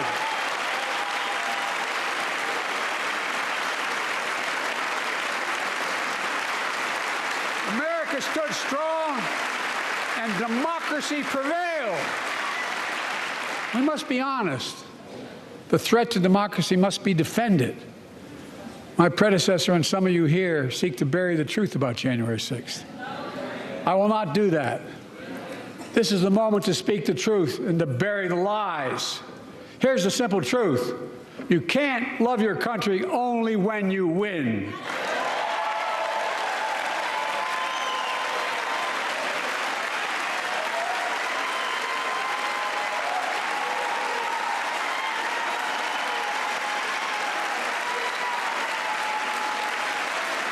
As I've done ever since being elected to office, I ask all of you, without regard to party, to join together and defend democracy. Remember your oath of office is defending against all threats, foreign and domestic. Respect free and fair elections. Restore trust in our institutions. And make clear political violence has absolutely no place in America, zero place. Again,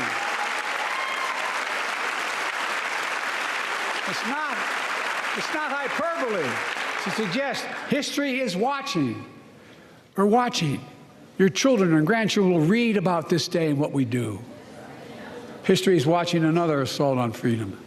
Joining us tonight is Latoya Beasley, a social worker from Birmingham, Alabama. 14 months ago, she and her husband welcomed a baby girl thanks to the miracle of IVF. She scheduled treatments to have that second child. But the Alabama Supreme Court shut down IVF treatments across the state, unleashed by a Supreme Court decision overturning Roe v. Wade. She was told her dream would have to wait. What her family had got through should never have happened. Unless Congress acts, it could happen again. So tonight, let's stand up for families like hers. To my friends across the aisle, don't keep this waiting any longer. Guarantee the right to AVF. Guarantee it nationwide.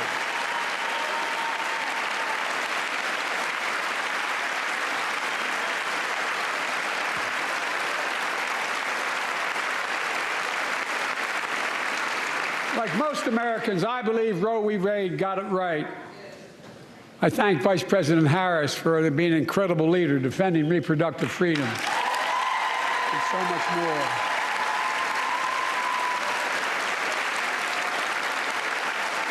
Thank you. My predecessor came to office determined to see Roe v. Wade overturned. He's the reason it was overturned, and he brags about it. Look at the chaos that has resulted. Joining us tonight is Kate Cox, the wife and mother from Dallas. She's become pregnant again and had a fetus of a fatal condition. Her doctor told Kate that her own life and her ability to have children in the future were at risk if she didn't act. Because Texas law banned her ability to act, Kate and her husband had to leave the state to get what she needed. What her family got through should have never happened as well, but it's happening in too many others. There are state laws banning the freedom to choose, criminalizing doctors, forcing survivors of rape and incest to leave their states to get the treatment they need. Many of you in this chamber and my predecessor are promising to pass a national ban on reproductive freedom. My God, what freedom else would you take away? Look, it's a decision to overturn Roe v. Wade. The Supreme Court majority wrote the following, and with all due respect, justices, women are not without electoral power. Electoral or political power. You're about to realize just how much you're right about.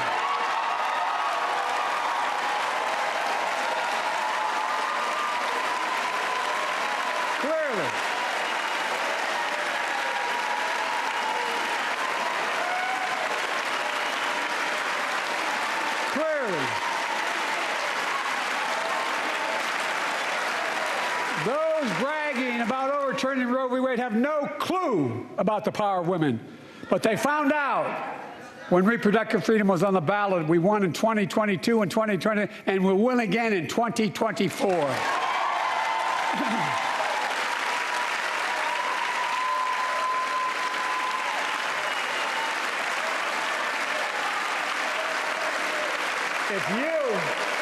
If you, the American people, send me a Congress that supports the right to choose, I promise you, I'll restore Roe v. Wade as the law of the land again.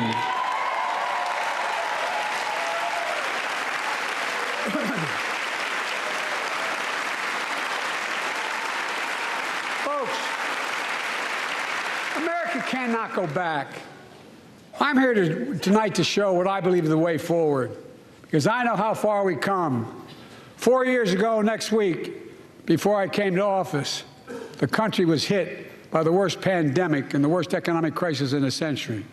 Remember the fear, record losses. Remember the spikes in crime and the murder rate, raging virus that took more than 1 million American lives, of loved ones, millions left behind. A mental health crisis of isolation and loneliness. A president, my predecessor, failed the most basic presidential duty that he owes to American people, the duty to care. I think that's unforgivable. I came to office determined to get us through one of the toughest periods in the nation's history. We have. It doesn't make news in 1,000 cities and towns. The American people are writing the greatest comeback story never told.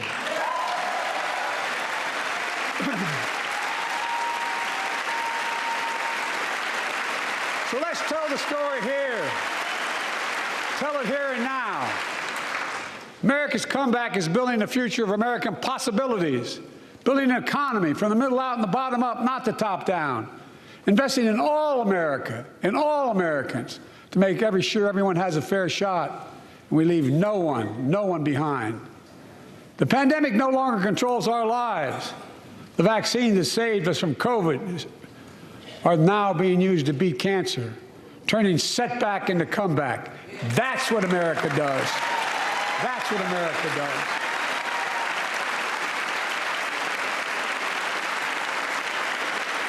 Folks, my inherited economy is on the brink. Now our economy is literally the envy of the world. 15 million new jobs in just 3 years, a record, a record. Unemployment at 50-year lows.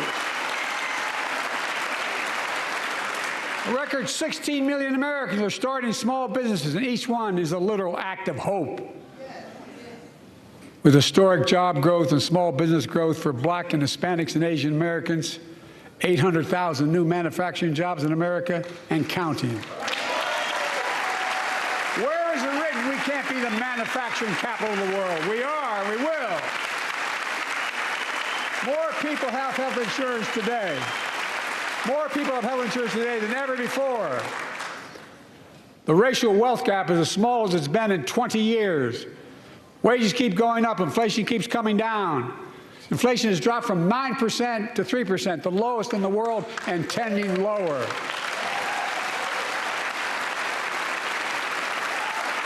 The landing is and will be soft.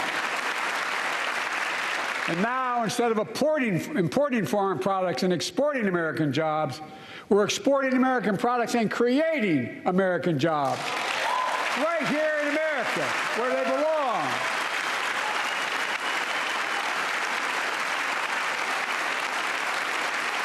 And it takes time, but the American people are beginning to feel it. Consumer studies show consumer confidence is soaring. Buy America has been the law of the land since the 1930s. Past administrations, including my predecessor, including some Democrats as well in the past, failed to buy American. Not anymore.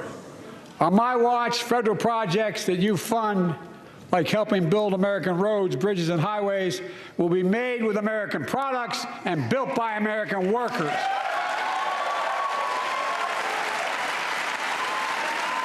Creating good-paying American jobs.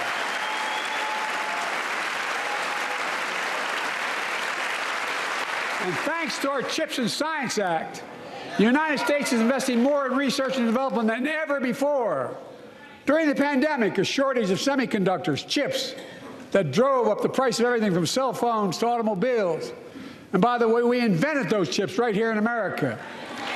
Well, instead of having to import them, private companies are now investing billions of dollars to build new chip factories here in America, creating tens of thousands of jobs. Many of those jobs paying $100,000 a year and don't require a college degree.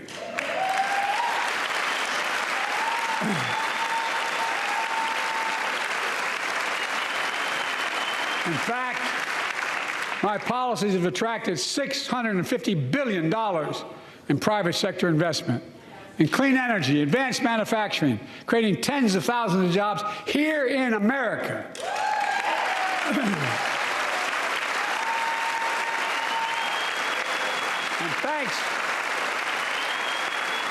And thanks to our bipartisan infrastructure law, 46,000 new projects have been announced all across your communities. And by the way, I noticed some of you have strongly voted against it, or they're cheering on that money coming in. I like it. I'm with you. I'm with you. If any of you don't want that money in your district, just let me know. Modernize our roads and bridges, ports and airports, public transit systems. Removing poisonous lead pipes so every child can drink clean water without risk of brain damage.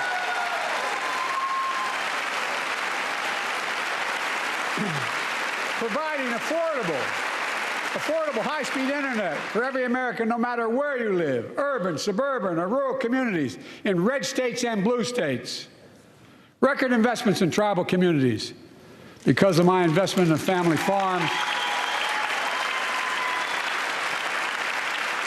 because I invested in family farms led by my Secretary of Agriculture, who knows more about this than anybody I know, we're better able to stay in the family for those farms and their children and grandchildren won't have to leave home to make a living. It's transformative. The great comeback story is Belvidere, Illinois, home to an auto plant for nearly 60 years. Before I came to office, the plant was on its way to shutting down. Thousands of workers feared for their livelihoods. Hope was fading. Then I was elected to office, and we raised the Belvedere repeatedly with auto companies, knowing unions would make all the difference. The UAW worked like hell to keep the plant open and get these jobs back, and together we succeeded. Instead of auto factories shutting down, auto factories reopening, a new state-of-the-art battery factories being built to power those cars there at the same.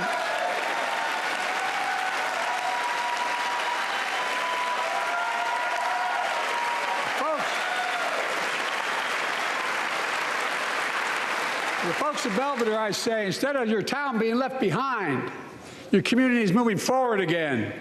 Because instead of watching auto jobs in the future go overseas, 4,000 union jobs with higher wages are building the future in Belvedere right here in America.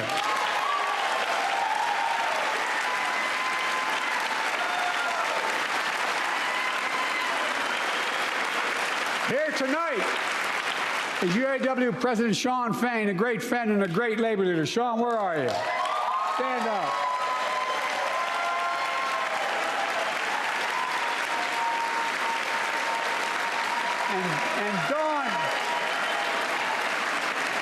And Dawn Sims, a third-generation worker, UAW worker at Belvedere.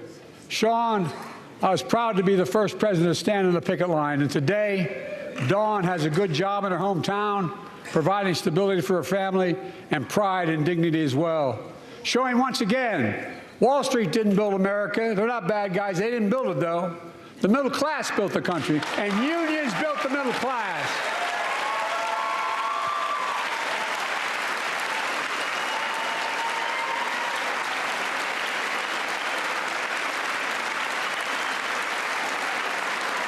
I say to the American people, when America gets knocked down, we get back up. We keep going. That's America.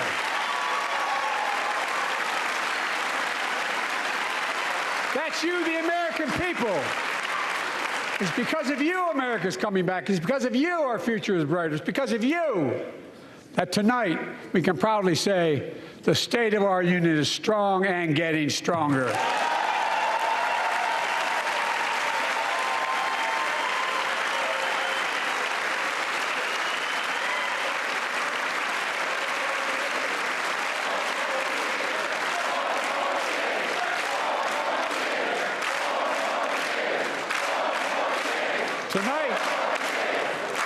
Tonight, I want to talk about the future of possibilities that we can build together. A future where the days of trickle-down economics are over and the wealthy and the biggest corporations no longer get all the tax breaks. And by the way, I understand corporations. I come from a state that has more corporations invested than every one of your states in the state of the United States combined. And I represented it for 36 years. I'm not anti-corporation, but I grew up in a home where trickle-down economics didn't put much on my dad's kitchen table. That's why I determined to turn things around so middle class does well. When they do well, the poor go way up and the wealthy still do very well. We all do well. And there's more to do to make sure you're feeling the benefits of all we're doing.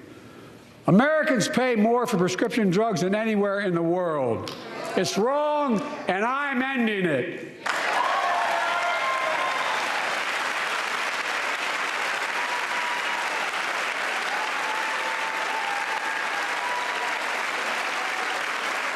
With the law that I proposed and signed, not one of you Republican buddies voted for it. We finally beat Big Pharma. Instead of paying $400 a month or thereabouts for insulin with diabetes, and it only costs $10 to make, they only get paid $35 a month now and still make a healthy profit.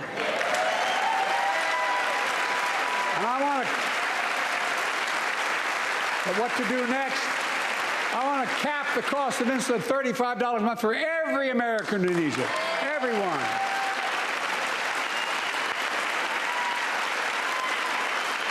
For years, people have talked about it, but finally we got it done and gave Medicare the power to negotiate lower prices on prescription drugs, just like the VA is able to do for veterans. That's not just saving seniors money, it's saving taxpayers money. We cut the federal deficit by $160 billion.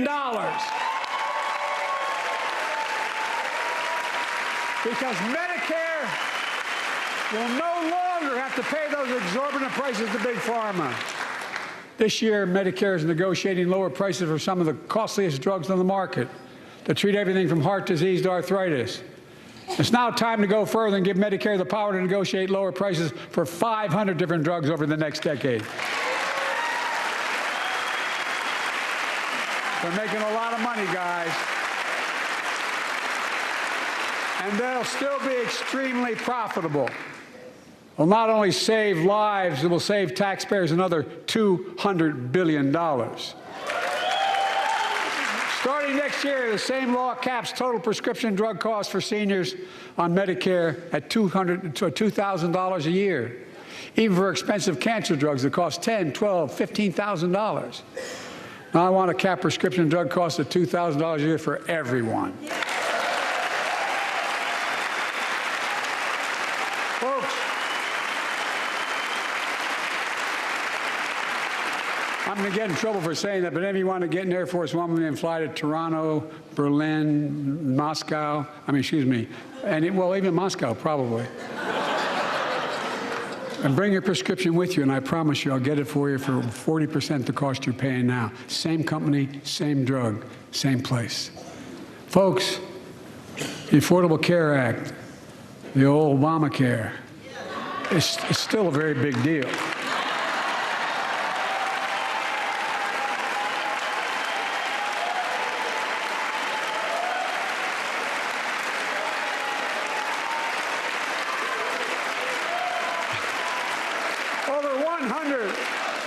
Of you can no longer be denied health insurance because of pre-existing condition.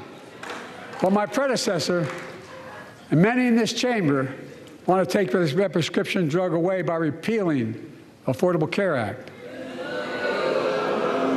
I'm not going to let that happen.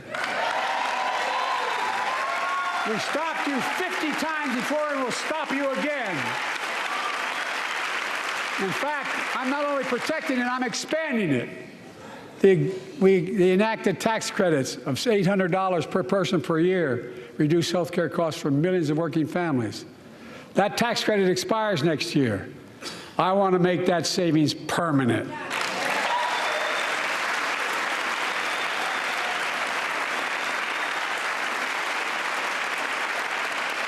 To state the obvious, women are more than half our population. But research on women's health has always been underfunded. That's why we're launching the first ever White House initiative on women's health research, led by Jill, doing an incredible job as First Lady.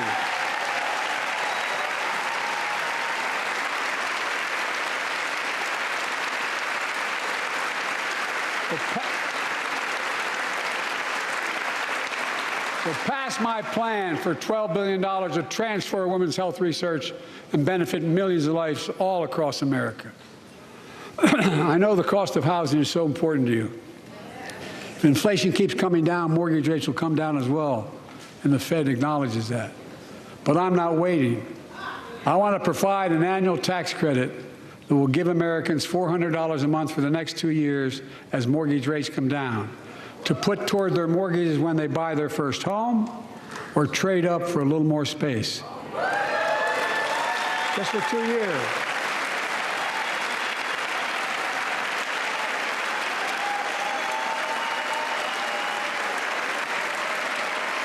And my administration is also eliminating title insurance on federally backed mortgages. When you refinance your home, you can save $1,000 or more as a consequence. For millions of renters, we're cracking down on big landlords who use antitrust law, who break antitrust laws by price fixing and driving up rents. We've cut red tape so builders can get federally financing, which is already helping build a record 1.7 million new housing units nationwide. Now pass and build and renovate 2 million affordable homes and bring those rents down.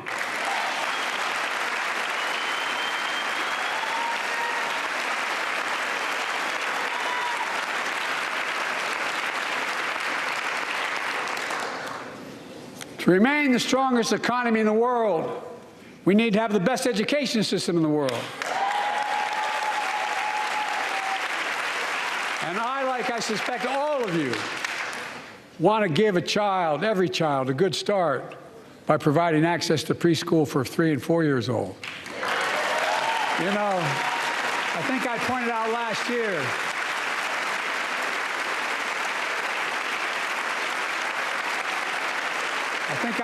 last year, that children coming from broken homes where there's no books, they're not read to, not spoken to very often, start school, kindergarten, or first grade, having heard 1 million fewer words spoken. Well, studies show that children who go to preschool are nearly 50% more likely to finish high school, go on to earn a 2- and 4-year degree, no matter what their background is.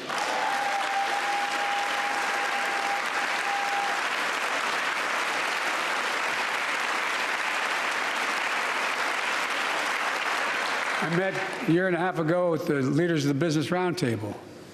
They were mad that they were angry, I think, well, they were discussing why I wanted to spend money on education. I pointed out to them, as vice president, I met with over I think it was 182 of those folks. Don't hold me to the exact number. And I asked them what they need most, the CEOs. And you've had the same experience on both sides of the aisle. They say a better educated workforce, right? So I looked at them, and I say, I come from Delaware. DuPont used to be the 8th largest corporation in the world. And every new enterprise they bought, they educated the workforce to that enterprise. But none of you do that anymore. Why are you angry with me providing you the opportunity for the best educated workforce in the world? And they all looked at me and said, I think you're right. I want to expand high-quality tutoring and summer learning to see that every child learns to read by 3rd grade.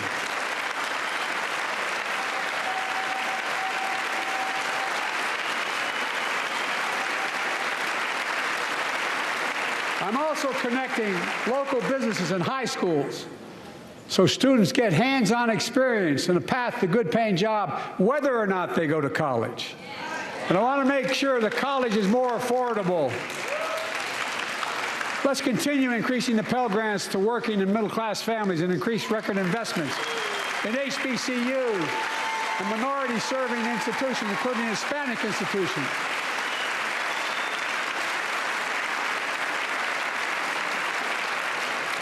And I was told I couldn't universally just change the way in which we dealt with student loans.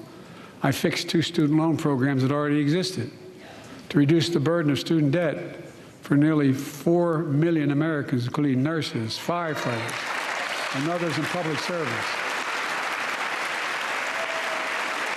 Like Keenan Jones, a public educator from Minnesota, who's here with us tonight. Keenan, where are you? Keenan, thank you. He's educated hundreds of students so they can go to college. Now he's able to help, after debt forgiveness, get his own daughter to college.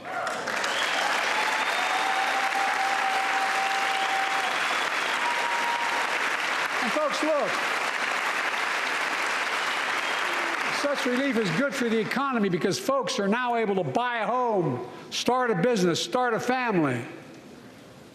While we're at it, I want to give public school teachers a raise.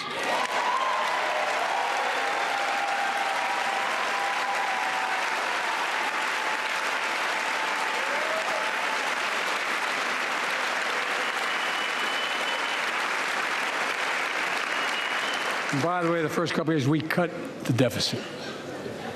Now, let me speak to the question of fundamental fairness for all Americans. I've been delivering real results in fiscally responsible ways. We've already cut the federal deficit. We've already cut the federal deficit over $1 trillion. I signed the bipartisan deal to cut another $1 trillion in the next decade. It's my goal to cut the federal deficit another $3 trillion by making big corporations and very wealthy finally beginning to pay their fair share.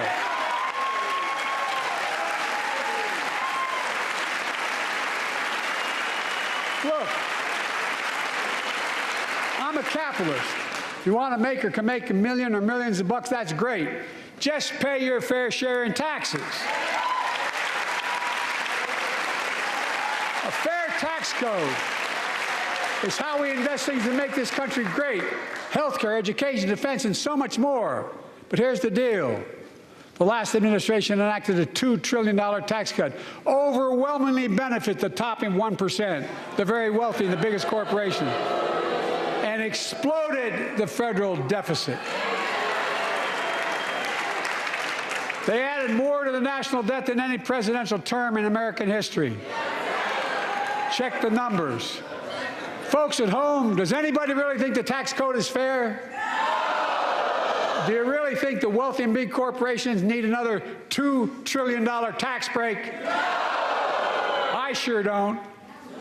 I'm going to keep fighting like hell to make it fair. Under my plan, nobody earning less than $400,000 a year will pay an additional penny in federal taxes. Nobody, not one penny. And they haven't yet. In fact, The child tax credit I passed during the pandemic cut taxes for millions of working families and cut child poverty in half. Restore that child tax credit. No child should go hungry in this country. The way to make the tax code fair is to make big corporations and the very wealthy begin to pay their fair share. Remember, in 2020, 55 of the biggest companies in America made $40 billion and paid zero in federal income tax. Zero. Not anymore. Thanks to the law I wrote and we signed, big companies have to pay a minimum of 15%. But that's still less than working people pay in federal taxes.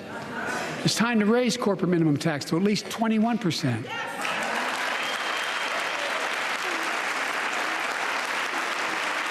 So every big corporation finally begins to pay their fair share. I also want to end tax breaks for big pharma, big oil, private jets, massive executive pay when it's only supposed to be $1 million that can be deducted. They can pay them $20 million if they want, but deduct $1 million. End it now. You know, there are 1,000 billionaires in America. You know what the average federal tax is for those billionaires? No. They're making great sacrifices, 8.2%. That's far less than the vast majority of Americans pay. No billionaire should pay a lower federal tax rate than a teacher, a sanitation worker, or a nurse.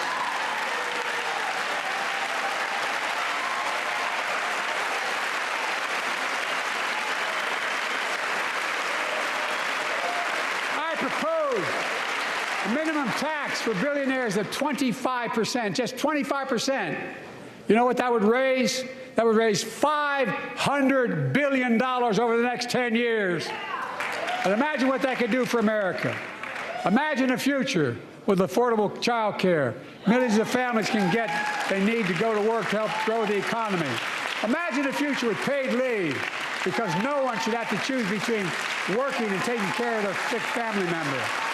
Imagine the future of home care and elder care and people living with disabilities so they can stay in their homes and family caregivers can finally get the pay they deserve.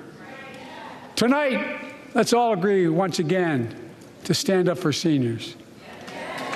Many of my friends on the other side of the aisle want to put Social Security on the chopping block. If anyone here tries to cut Social Security, Medicare, or raise the retirement age, I will stop you.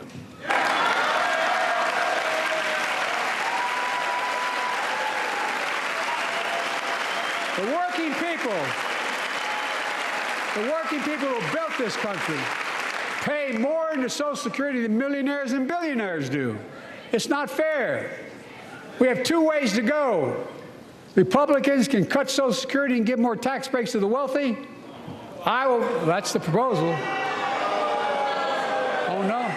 You guys don't want another $2 trillion tax cut? I kind of thought that's what your plan was.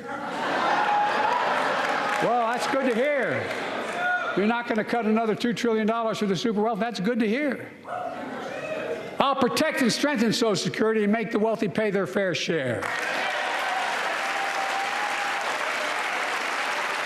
Look.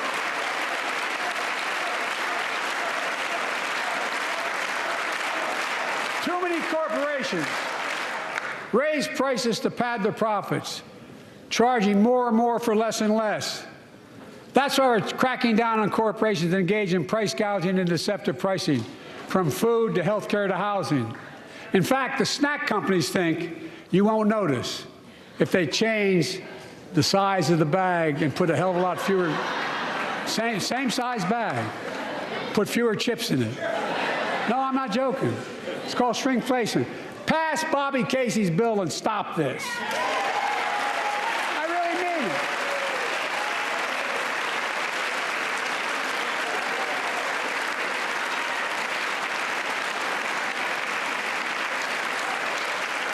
You probably all saw that commercial on Snickers bars.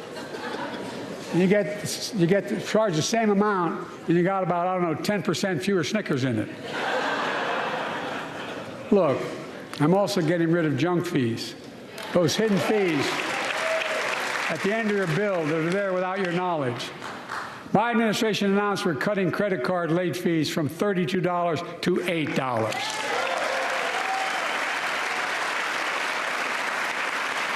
Banks and credit card companies are allowed to charge what it costs them to instigate the collection. And that's more a hell of a lot like $8 and 30-some dollars.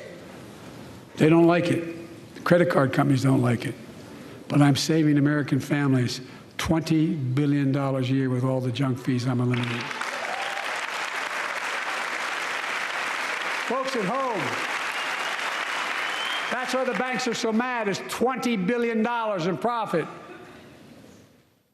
I'm not stopping there. My administration has proposed rules to make cable, travel, utilities, and online ticket sellers tell you the total price up front so there are no surprises. It matters. It matters. And so does this. In November, my team began serious negotiation with a bipartisan group of senators. The result was a bipartisan bill with the toughest set of border security reforms we've ever seen. Oh, you don't think so? Oh, you don't like that bill, huh? That conservatives got together and said it was a good bill?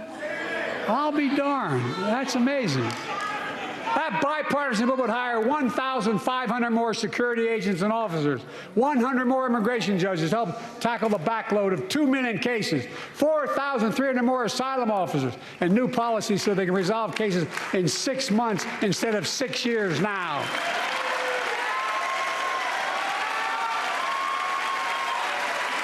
What are you against?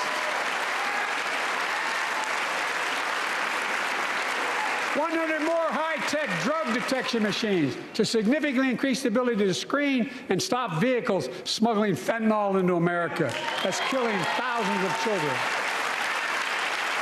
This bill would save lives and bring order to the border. It will also give me and any new president new emergency authority to temporarily shut down the border when the number of migrants at the border is overwhelming. The Border Patrol Union has endorsed this bill. The Federal Chamber of Commerce is, yeah. You're saying low. Look at the facts. I know you know how to read.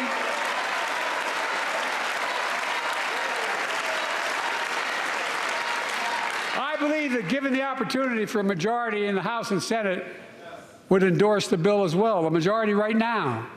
But unfortunately, politics has derailed this bill so far. I'm told my predecessor called members of Congress in the Senate to demand they block the bill. He feels political win. He viewed it as a political win for me and a political loser for him. It's not about him. It's not about me. I'd be a winner. Not really.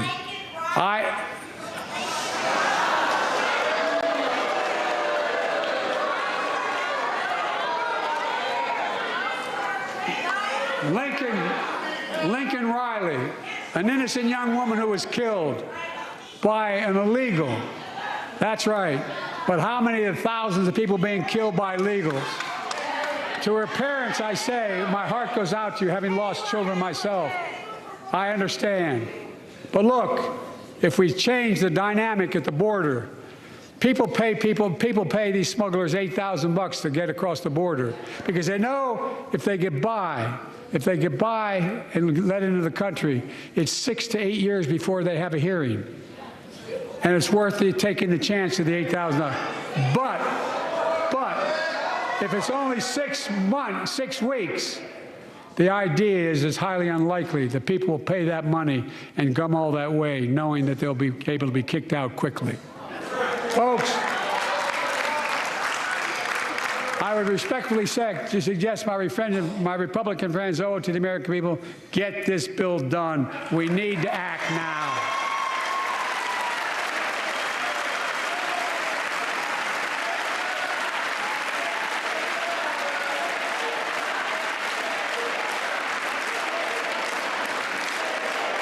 And if my predecessor is watching, instead of paying politics and pressuring members of Congress to block the bill, join me and telling the Congress to pass it. We can do it together, but that's what he apparently here's what he will not do. I will not demonize immigrants saying they are poison in the blood of our country. I will not separate families. I will not ban people because of their faith. Unlike my predecessor on my first day in office, I introduced a comprehensive bill to fix our immigration system. Take a look at it. It has all these and more. Secure the border. Provide a pathway to citizenship for dreamers, and so much more. But unlike my predecessor, I know who we are as Americans. We're the only nation in the world with a heart and soul that draws from old and new. Home to Native Americans, whose ancestors have been here for thousands of years. Home to people of from every place on earth. They came freely. Some came in chains. Some came when famine struck, like my ancestral family in Ireland. Some to flee persecution, to chase dreams that are impossible anywhere but here in America. That's America. And we all come from somewhere, but we're all American.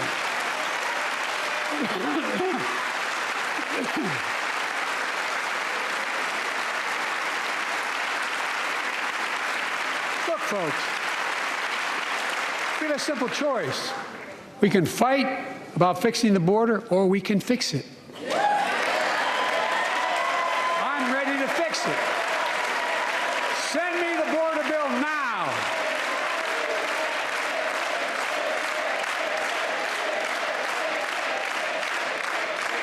A transformational moment in history happened 59 years ago today in Selma, Alabama.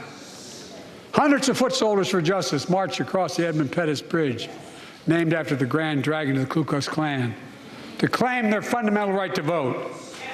They were beaten, they were bloody, and left for dead. Our late friend and former colleague, John Lewis, was on that march. We miss him.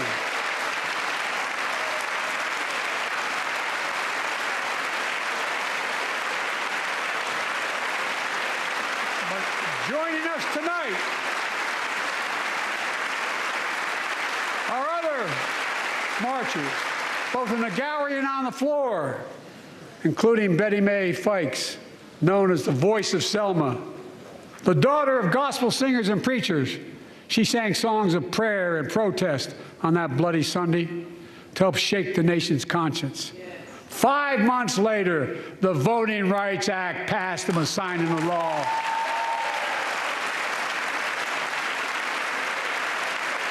Thank you. Thank you, thank you, thank you.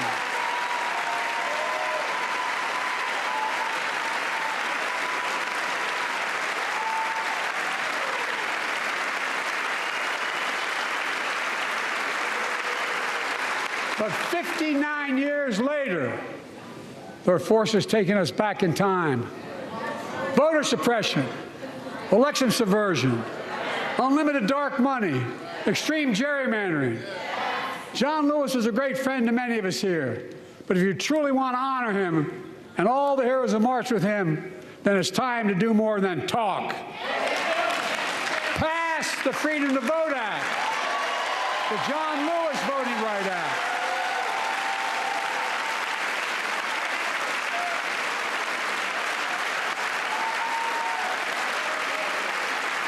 And stop denying another core value of America, our diversity across American life. Banning books, it's wrong. Instead of erasing history, let's make history. I want to protect fundamental rights. Pass the Equality Act. And my message to transgender Americans, I have your back. Pass the PRO Act for workers' rights. Raise the federal minimum wage, because every worker has a right to a decent living, more than $7 an hour. We're also making history by confronting the climate crisis, not denying it. I don't think any of you think there's no longer a climate crisis. At least I hope you don't. I'm taking the most significant action ever on climate in the history of the world. I'm cutting our carbon emissions in half by 2030, creating tens of thousands of clean energy jobs like the IBEW work is building and installing 500,000 electric vehicle charging stations. Conserving 30% of America's lands and waters by 2030. And taking action on environmental justice, fence line communities smothered by the legacy of pollution. And pattern after the Peace Corps and AmeriCorps, I launched the Climate Corps to put 20,000 young people to work in the forefront of our clean energy future. I'll triple that number in a decade.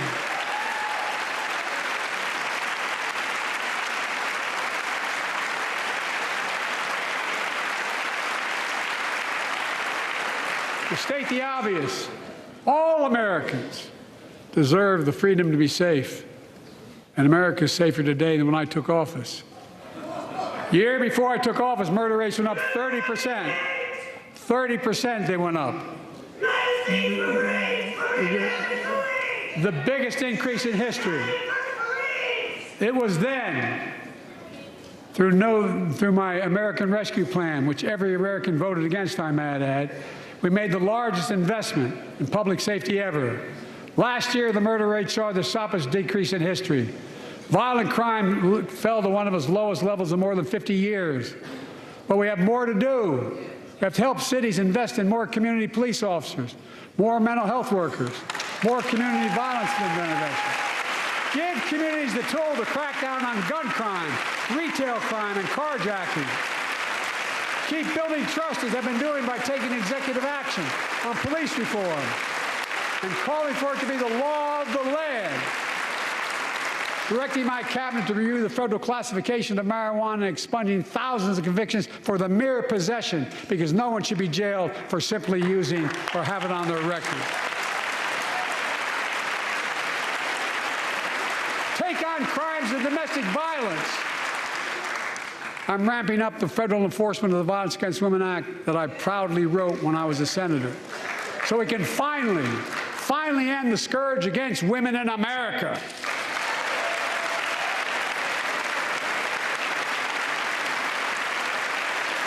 There are other kinds of violence I want to stop. With us tonight is Jasmine, whose 9-year-old sister Jackie was murdered with 21 classmates and teachers in an elementary school in Uvalde, Texas. Very soon after that happened, Jill and I went to Uvalde for a couple of days.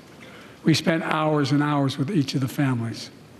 We heard their message, so everyone in this room, in this chamber, could hear the same message. The constant refrain, and I was there for hours meeting with every family. They said, do something. Do something. Well, I did do something by establishing the first ever Office of Gun Violence Prevention in the White House, that the Vice President is leading the charge. Thank you for doing it. Meanwhile,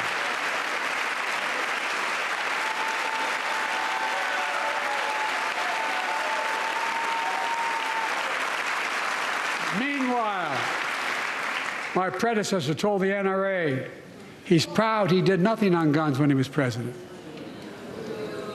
Oh. After another shooting in Iowa recently, he said, when asked what to do about it, he said, just get over it. There's his quote, just get over it. I say, stop it. Stop it, stop it, stop it.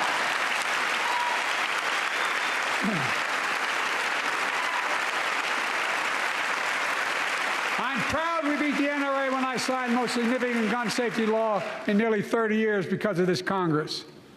We now must beat the NRA again. I'm demanding a ban on assault weapons and high-capacity magazines. Pass universal background checks. None of this. I taught the Second Amendment for 12 years. None of this violates the Second Amendment or vilifies responsible gun owners. You know, as we manage challenges at home, we're also managing crises abroad, including in the Middle East. I know the last 5 months have been gut-wrenching for so many people, for the Israeli people, for the Palestinian people, and so many here in America. This crisis began on October 7th with a massacre by a terrorist group called Hamas, as you all know. 1,200 innocent people, women and girls, men and boys, slaughtered after enduring sexual violence. The deadliest day for the Jewish people since the Holocaust, and 250 hostages taken. Here in this chamber tonight are families whose loved ones are still being held by Hamas. I pledge to all the families that we will not rest until we bring every one of your loved ones home. We also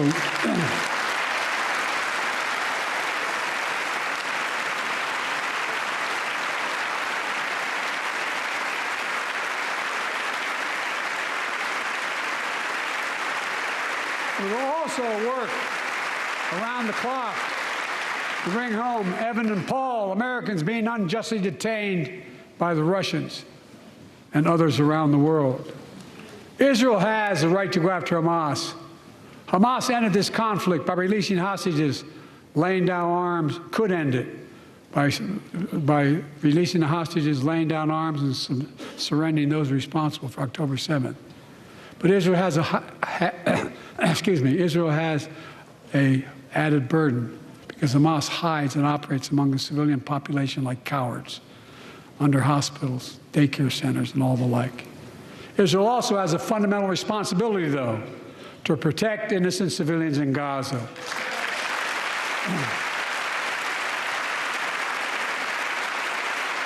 This war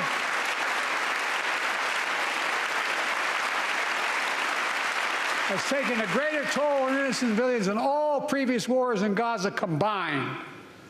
More than 30,000 Palestinians have been killed, most of whom are not Hamas. Thousands and thousands of innocents, women and children, girls and boys, also orphaned. Nearly 2 million more Palestinians under bombardment or displacement. Homes destroyed, neighborhoods in rubble, cities in ruin, families without food, water, medicine. It's heartbreaking. I've been working nonstop to establish an immediate ceasefire that would last for 6 weeks to get all the prisoners released, all the hostages released, to get the hostages home and ease the intolerable and humanitarian crisis and build toward an enduring, something more enduring. The United States has been leading international efforts to get more humanitarian assistance to Gaza. Tonight, I'm directing the U.S. military to lead an emergency mission to establish a temporary pier in the Mediterranean on the coast of Gaza that can receive large shipments carrying food, water, medicine, and temporary shelters. No U.S. boots will be on the ground.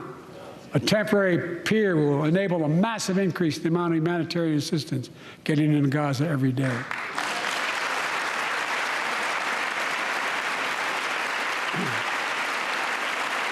And Israel must do its part. Israel must allow more aid into Gaza to ensure humanitarian workers aren't caught in the crossfire. And they're announcing they're going to have a crossing in northern Gaza. To the leadership of Israel, I say this: humanitarian assistance cannot be a secondary consideration or a bargaining chip. Protecting and saving innocent lives has to be a priority. As we look to the future, the only real solution to the situation is a two-state solution over time.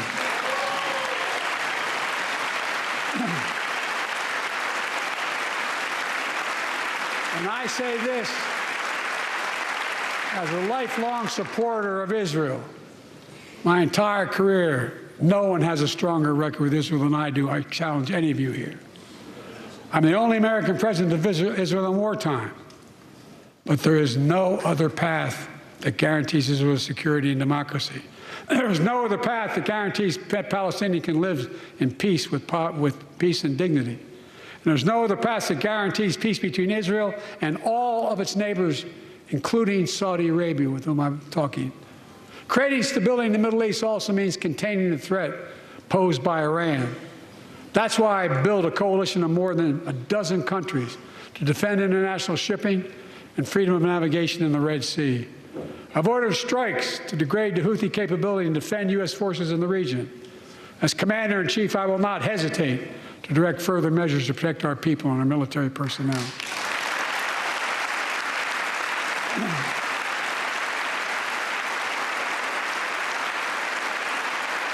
For years, I've heard many of my Republican and Democratic friends say that China is on the rise and America's falling behind. They've got it backwards. I've been saying it for over 4 years, even when I wasn't president. America's rising. We have the best economy in the world. And since I've come to office, our GDP is up, our trade deficit with China is down to the lowest point in over a decade. And we're standing up against China's unfair economic practices. We're standing up for peace and stability across the Taiwan Straits. I've revitalized our partnership and alliance in the Pacific. India, Australia, Japan, South Korea, Pacific Islands. I've made sure that the most advanced American technologies can't be used in China, not allowing to trade them there. Frankly, for all this tough talk on China, it never occurred to my predecessor to do any of that. I want competition with China, not conflict. And we're in a stronger position to win the conflict of the 21st century against China than anyone else, for that matter, than any time as well. Here at home, I've signed over 400 bipartisan bills, but there's more to pass my unity agenda. Strengthen penalties on fentanyl trafficking. You don't want to do that, huh?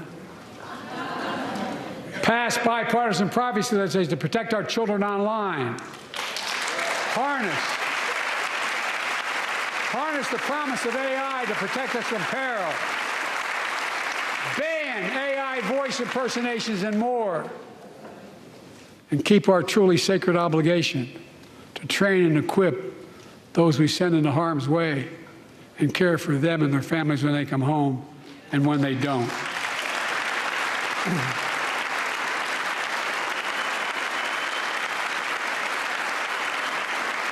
That's why the song Support and Help of Dennis and the VA, I signed the PACT Act.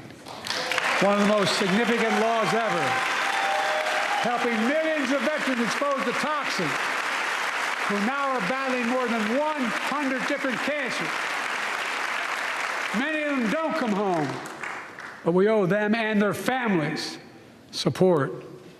We owe it to ourselves to keep supporting our new health research agency called ARPA-H, and remind us that we can do big things, like end cancer as we know it, and we will.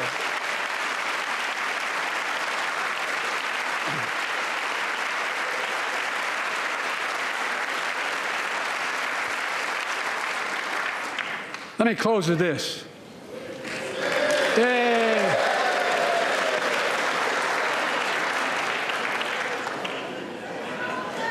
I know you don't want to hear any more, Lindsay, but I got to say a few more things.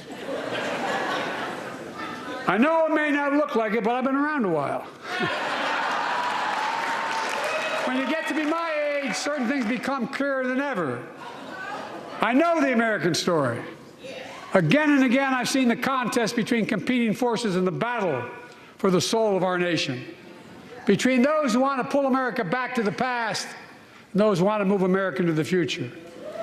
My lifetime has taught me to embrace freedom and democracy, a future based on core values that have defined America: honesty, decency, dignity, equality, to respect everyone, to give everyone a fair shot, to give hate no safe harbor. Now, other people my age see it differently. The American story of resentment, revenge, and retribution, that's not me. I was born amid World War II, when America stood for the freedom of the world. I grew up in Scranton, Pennsylvania, and Claymont, Delaware, among working-class people who built this country. I watched in horror as two of my heroes, like many of you did, Dr. King and Bobby Kennedy, were assassinated. And their legacies inspired me to pursue a career in service. I left the law firm and became a public defender because my city of Wilmington was the only city in America occupied by the National Guard after Dr. King was assassinated because of the riots. And I became a county councilman almost by accident. I got elected to the United States Senate when I had no intention of running at age 29. Then vice president of our first black president. Now president to the first women vice president.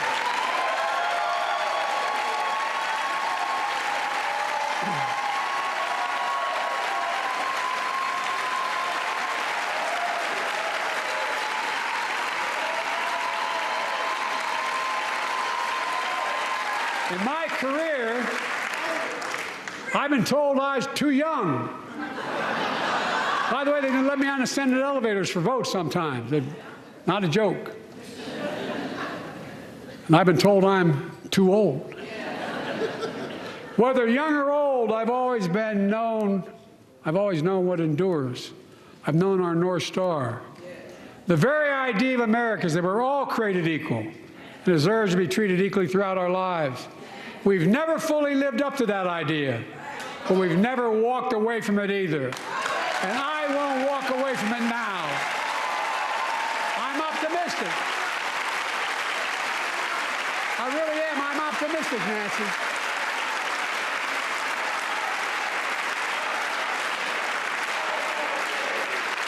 My fellow Americans, the issue facing our nation isn't how old we are. It's how old are our ideas. Hate, anger, revenge, retribution are the oldest of ideas. But you can't lead America with ancient ideas that only take us back. You lead America, the land of possibilities. You need a vision for the future and what can and should be done. Tonight you've heard mine. I see a future where defending democracy, you don't diminish it. I see a future where we restore the right to choose and protect our freedoms, not take them away. I see a future where the middle class finally has a fair shot and the wealthy have to pay their fair share in taxes. I see a future where we save the planet from the climate crisis and our country from gun violence. Above all, I see a future for all Americans. I see a country for all Americans. And I will always be president for all Americans because I believe in America. I believe in you, the American people. You're the reason we've never been more optimistic about our future than I am now. So let's build the future together. Let's remember who we are. We are the United States of America. And there is nothing beyond our capacity when we act together. God bless you all, and may God protect our troops. Thank you, thank you, thank you.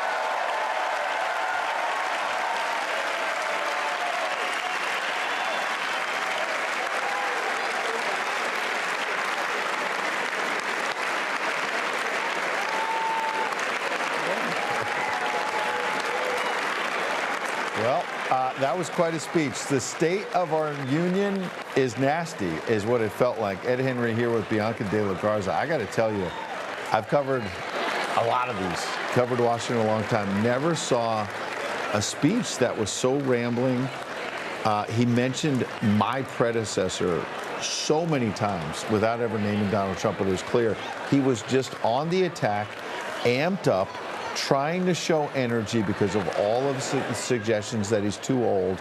And there was really no cohesion to it, no unity, no let's everyone come together. From the first moment, Bianca, when he tied Donald Trump to Vladimir Putin and then moved on immediately to January 6th and was talking about, the gravest threat to U.S. democracy since the Civil War.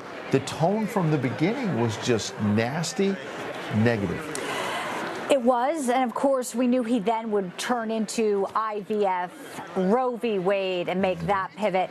It was very jumbled. I think some of the things that will be remarked on now is Speaker Johnson clearly had very the memes are going to be interesting. Shaking because his head.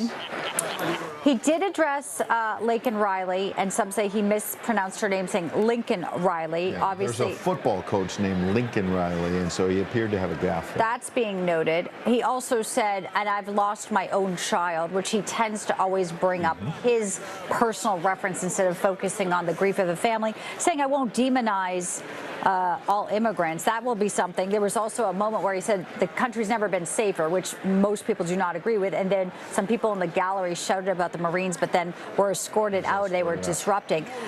Yeah, remarkable that, you know, he was able to kind of throw in a lot of benign stuff here. No one's going to be upset about third graders reading better and, you know, education. And of course, he hit on climate change. I think the speech, though, had no flow. Yeah. Really, we didn't even know if he was going to get to immigration. And then he did finally talk about it, of course, and he could not ignore Israel and Gaza and the port that we knew he would be announcing there. Yeah, but again, it was just very jumbled. And in terms of fact checks, I'm glad you mentioned, I want to start with that one. He said, America is safer than when I took office. Immediately fact check false. I mean, if you talk about the crime wave in America, and especially in big cities, and you also talk about the southern border being wide open, there is no way you can say truthfully that America is safer today than when Donald Trump was in. It's just not possible. Yeah, no, that was part of the gaslighting that we expected.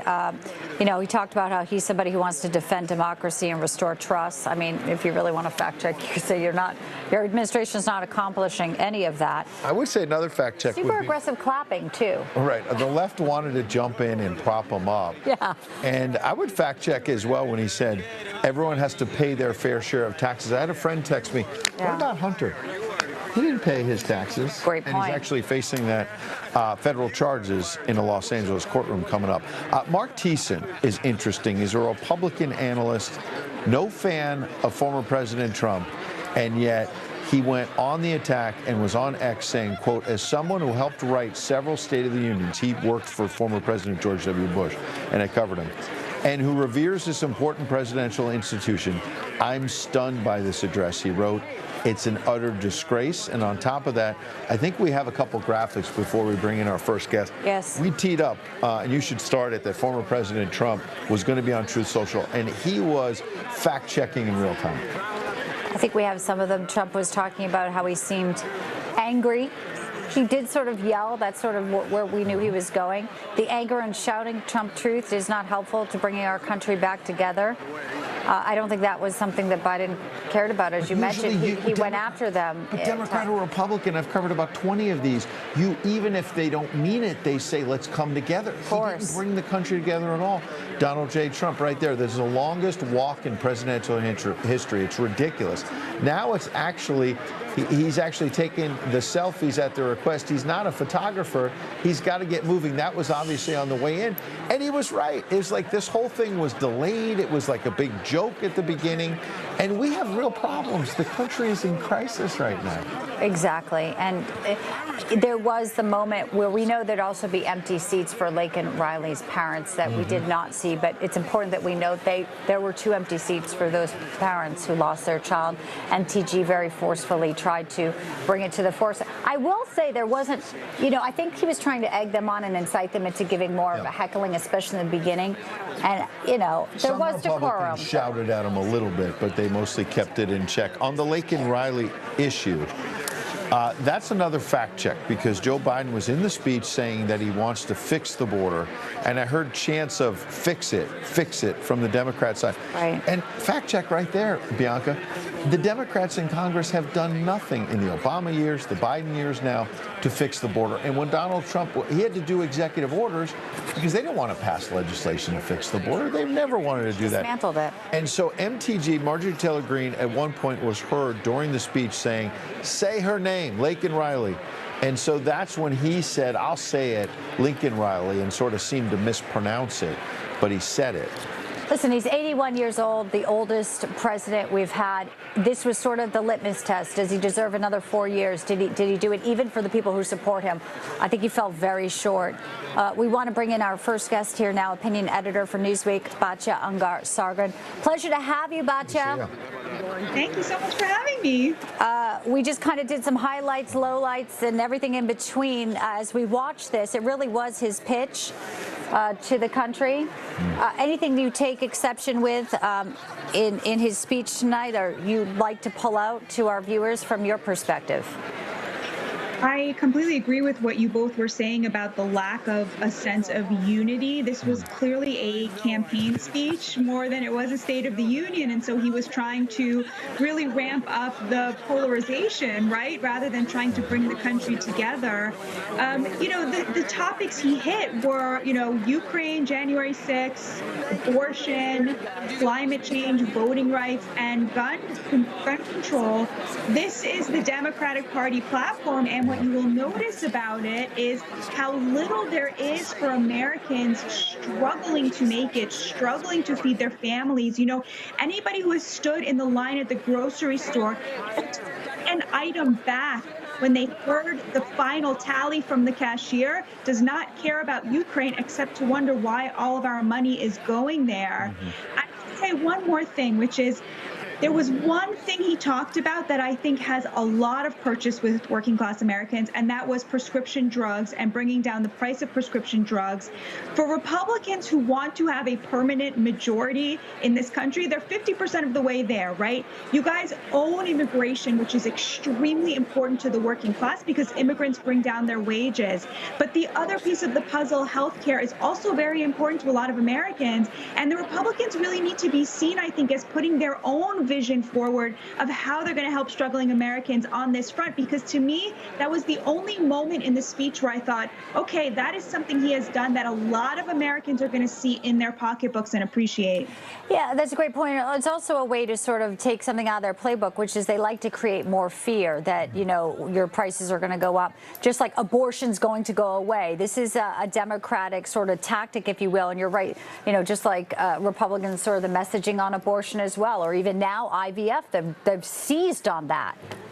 Yeah. Absolutely. Yeah. And I just want to point out that that Senator Roger Marshall from Kansas, a Republican, very, very religious man, Christian, he has an IVF bill out there protecting IVF from the point of view of a religious Christian conservative. And I would urge Republicans, again, who want to be competitive to consider supporting him in those efforts.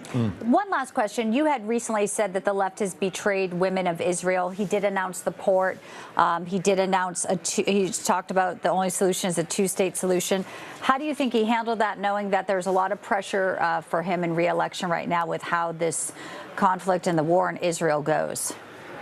I think he spoke right to Dearborn, which it seems like that was what his priority was. So, as a Jewish person, you can imagine how that made me feel. I don't really hold it against him. He's trying to win an election, and he has stood up to a lot of pressure from the left. But if you're asking me, did that make me feel as a Jewish person like he has my back? The answer is no. No, he certainly doesn't. He's been giving into that political pressure from the left. And your point about Dearborn, Michigan, where in the Democrat primary, the uncommitted carried a lot of votes because they were protesting Joe Biden. Yeah. He made it through the speech. Many wondered if he would. No serious gaffes, so we can. The bar's been lowered. He made it through a speech. Yeah. He survived. But I think that a lot of people his supporters are saying, thankfully, there was no critical error. Yeah. And that's how sad. It is sad to say that that's sort of the bar. It is. Batia, we appreciate your insight. Thank you very much. We want to alert our viewers in a few moments. Republican Senator Katie Britt of Alabama will be giving the official response. One would presume she's going to give the president a chance to shake all the hands and get out of the chamber and give a little bit of a pause before she goes. That gives us an opportunity to bring in our chief White House correspondent, James Rosen, to get his top-line impressions as well. James, good evening. Ed and Bianca, good evening to you. By my unofficial count, the president spoke for some 67 minutes. The speech amounted to a kind of a Frankenstein composite of various stock speeches that he gives. Perhaps the most newsworthy element, previewed earlier in the day, his announcement of emergency orders to the U.S. military to build a seaport off the coast of Gaza to ramp up humanitarian aid there. In terms of assuaging voters about the age issue and that concern, certainly the president was energized organized, as his aides promised he would be. There were quite a few garbled words as the president got ahead of himself at various points, and there were a few misstatements, perhaps the most damaging one, his attempt at referencing Laken Riley and referring to her as Lincoln Riley. At one point, referring to his own American Rescue Plan, he said every American voted against it. Of course, he meant every Republican. There were a few extemporaneous moments of interaction with the House Republican Conference where the president seemed to hold his own, mostly through the use of sarcasm, at one point telling them, "I know you know how to read." He again called on Speaker Johnson to bring to the House floor for up or down votes those Senate measures on the border and Ukraine funding. It's a baffling use of the presidential expenditure of time and energy and prestige and capital to call for the introduction onto the floor of these measures that the House Speaker has repeatedly indicated have no future on the House floor.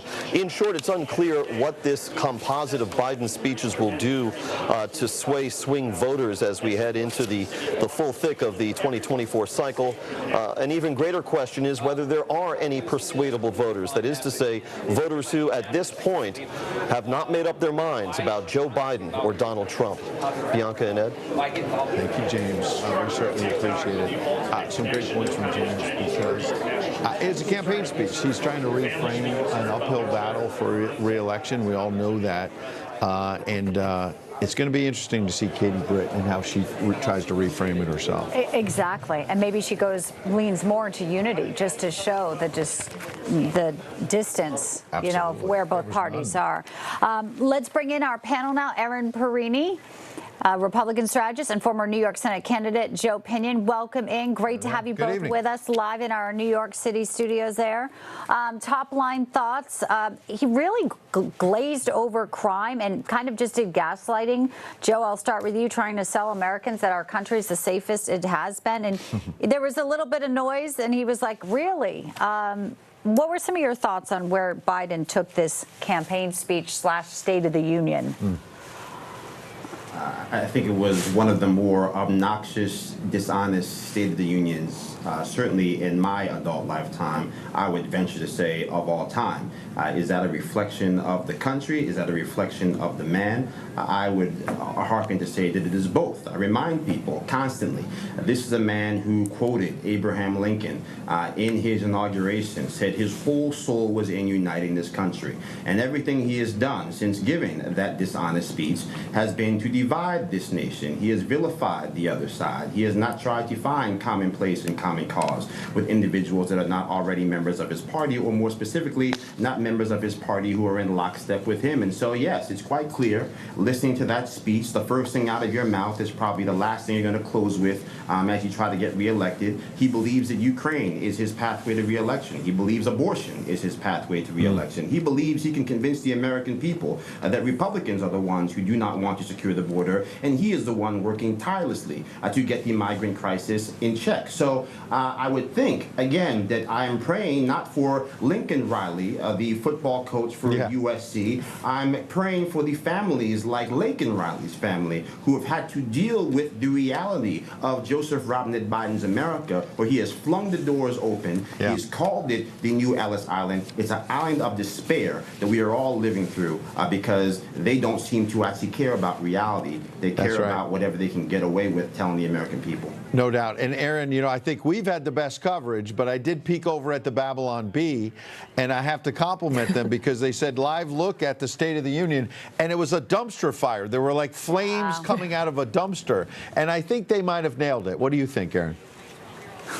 I think that's spot on. Not only was Joe Biden's delivery on this speech terrible, he was fast. And as you saw later on, he started to slow down more in that speech. He was all over the place. There was no unifying message whatsoever. But we saw Democrats' playbook in the 24 election here. He started with Ukraine, to Joe's point here. That was his top priority when talking about the State of the Union in the United States. He then went on to talk about everything else and try to get Democrats Democrats as riled up as possible. And then he started to make the flubs, calling her Lincoln Riley instead of Lankin Riley. But let's be clear here. What you will see coming up here with Senator Katie Britt, is a clear contrast. He wanted to vilify Republicans on IVF, on abortion access, on a woman's right to choose. And what will you see here? You will see a young woman senator from Alabama be able to stand up and articulate a unifying message and a contrasting vision for the country that Republicans are going to have.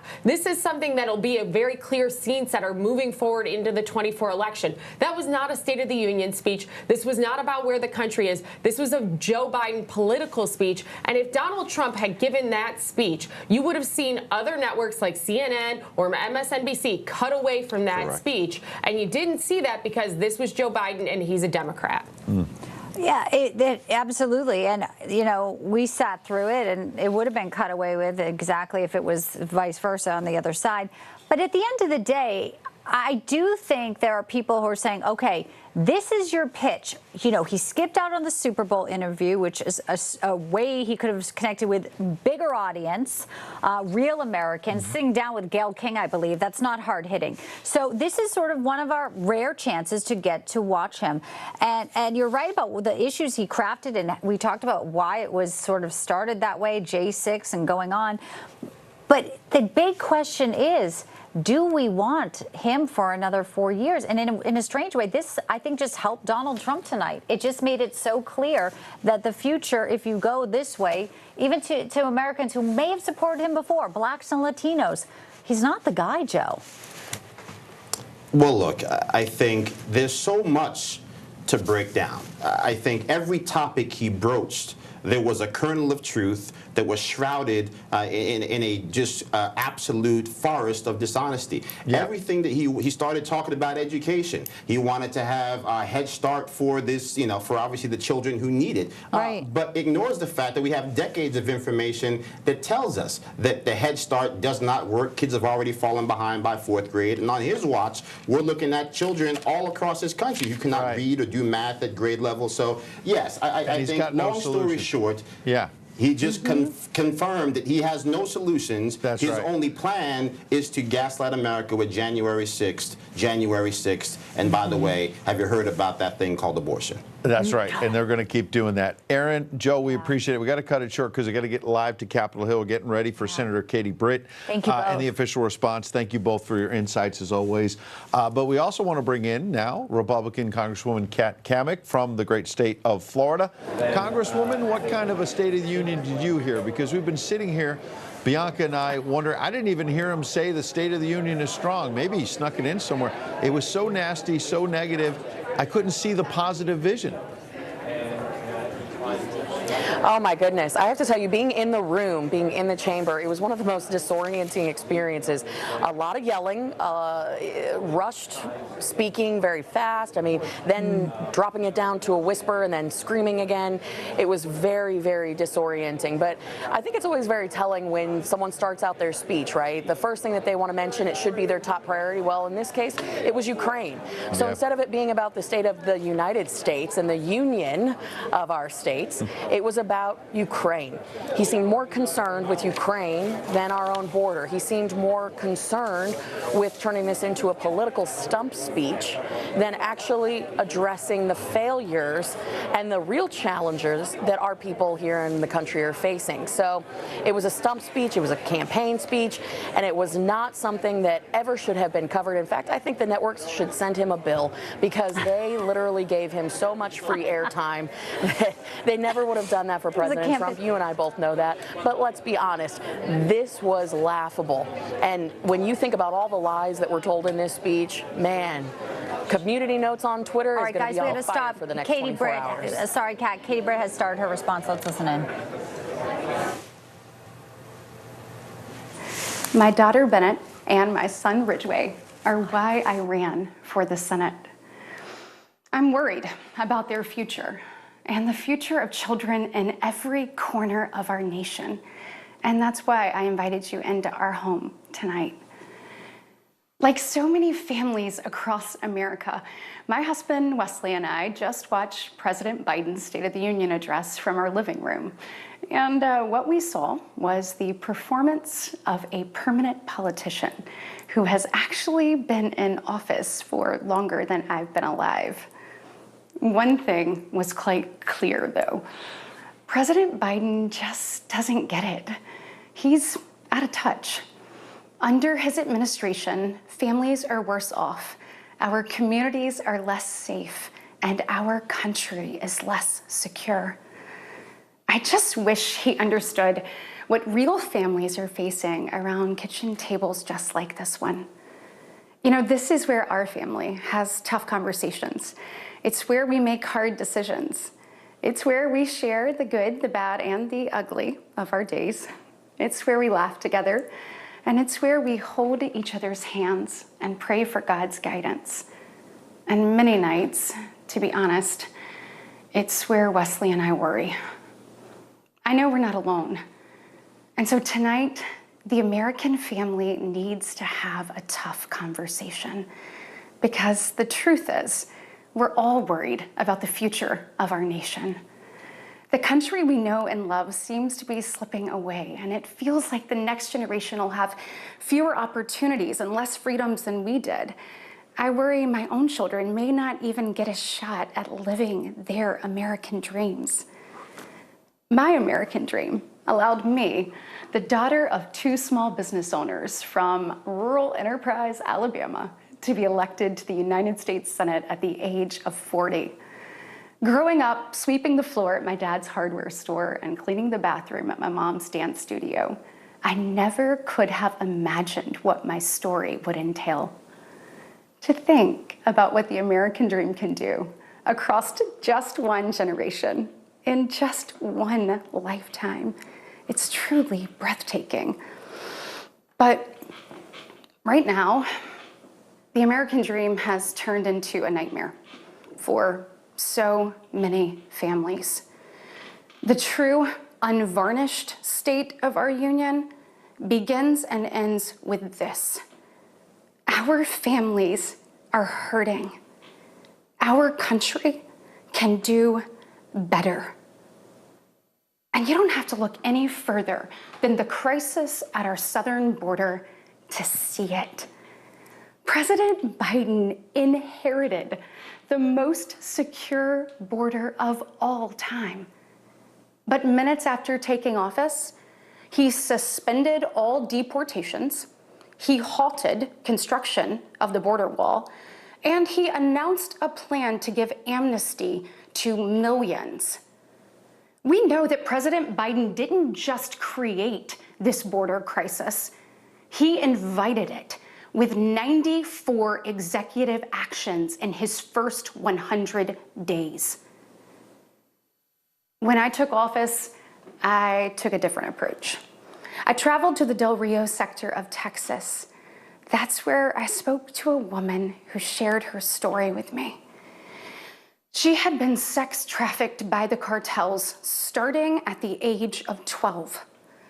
She told me not just that she was raped every day, but how many times a day she was raped.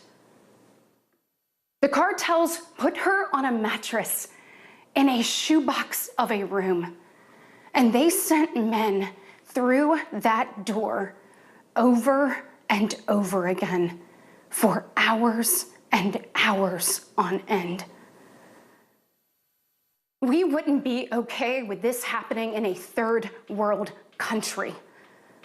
This is the United States of America, and it is past time, in my opinion, that we start acting like it. President Biden's border policies are a disgrace. This crisis is despicable. And the truth is, it is almost entirely preventable. From fentanyl poisonings to horrific murders, there are empty chairs tonight at kitchen tables just like this one because of President Biden's senseless border policies. Just think about Lake and Riley.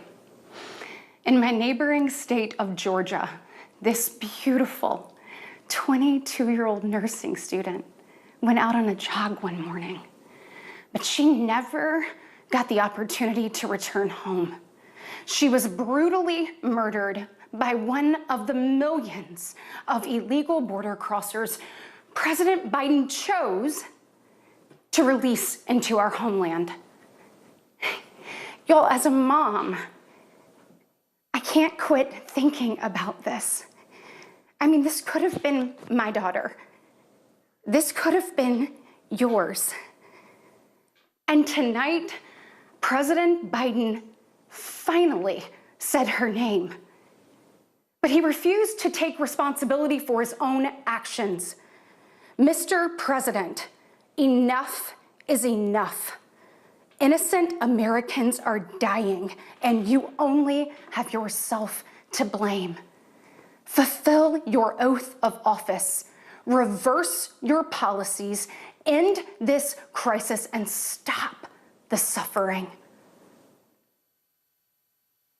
Sadly, we know that President Biden's failures don't stop there.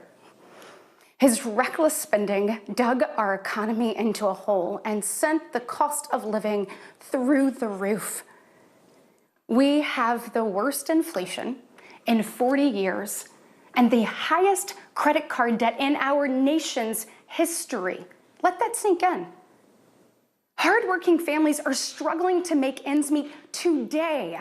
And with soaring mortgage rates and sky-high childcare costs, they're also struggling to how to plan for tomorrow.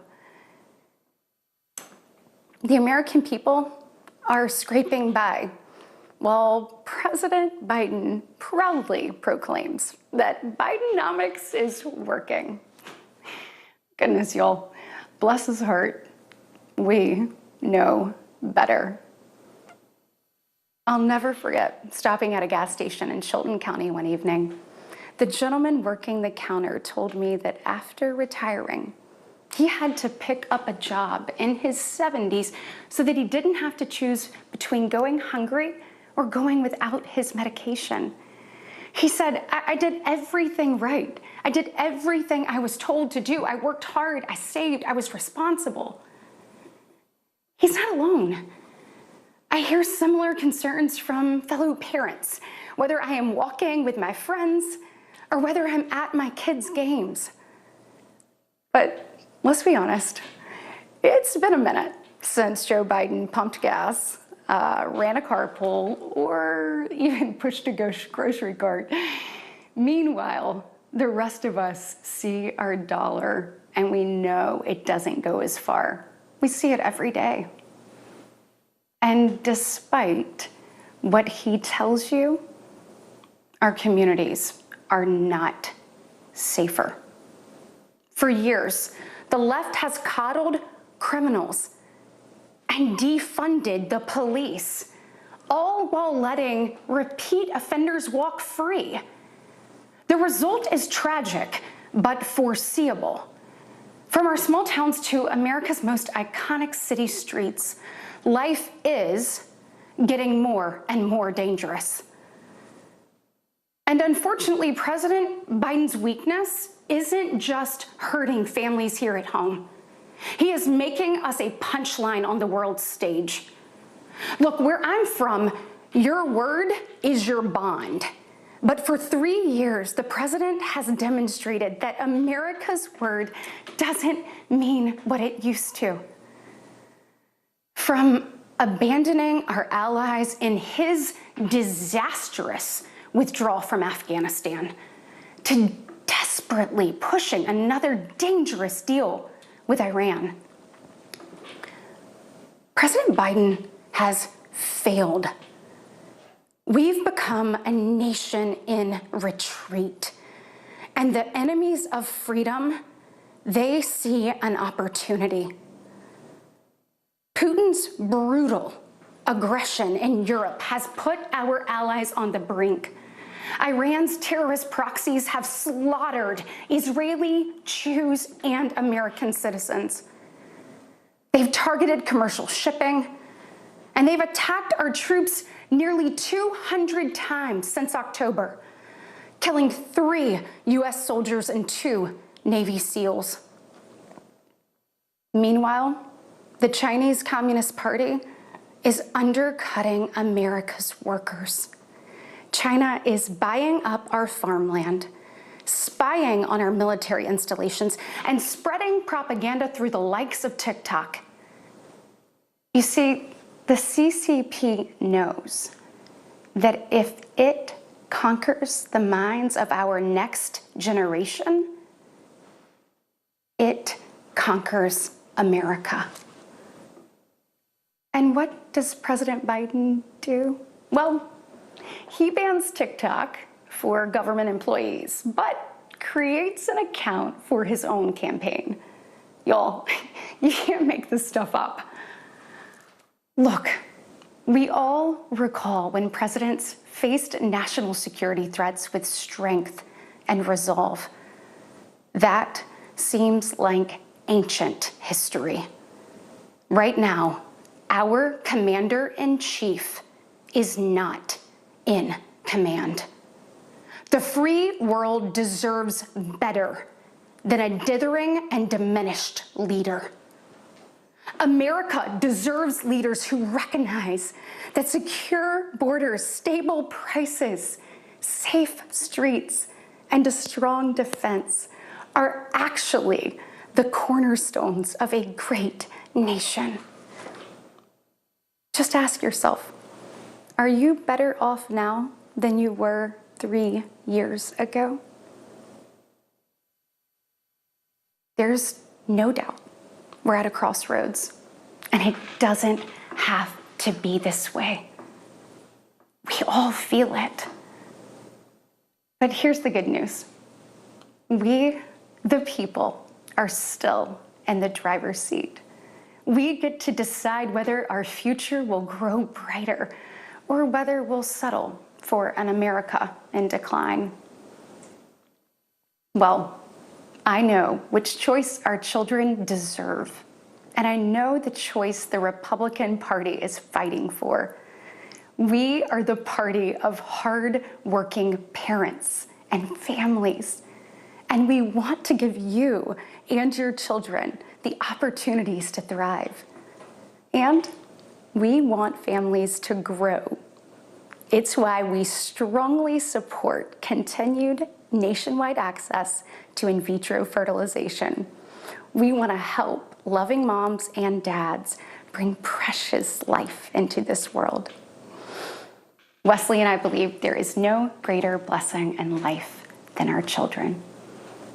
And that's why tonight, I want to make a direct appeal to the parents out there, and in particular to my fellow moms, many of whom I know will be up tossing and turning at 2 a.m., wondering how you're going to be in 3 places at once and then somehow still get dinner on the table.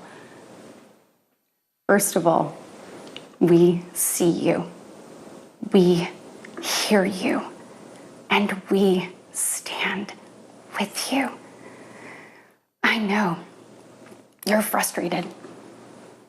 I know you're probably disgusted by most of what you see going on in Washington, and I'll be really honest with you, you're not wrong for feeling that way.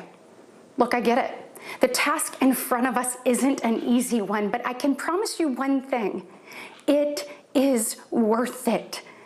So I am asking you, for the sake of your kids and your grandkids, get into the arena. Every generation has been called to do hard things. American greatness rests in the fact that we always answer that call. It's who we are. Never forget, we are steeped in the blood of patriots who overthrew the most powerful empire in the world. We walk in the footsteps of pioneers who tamed the wild.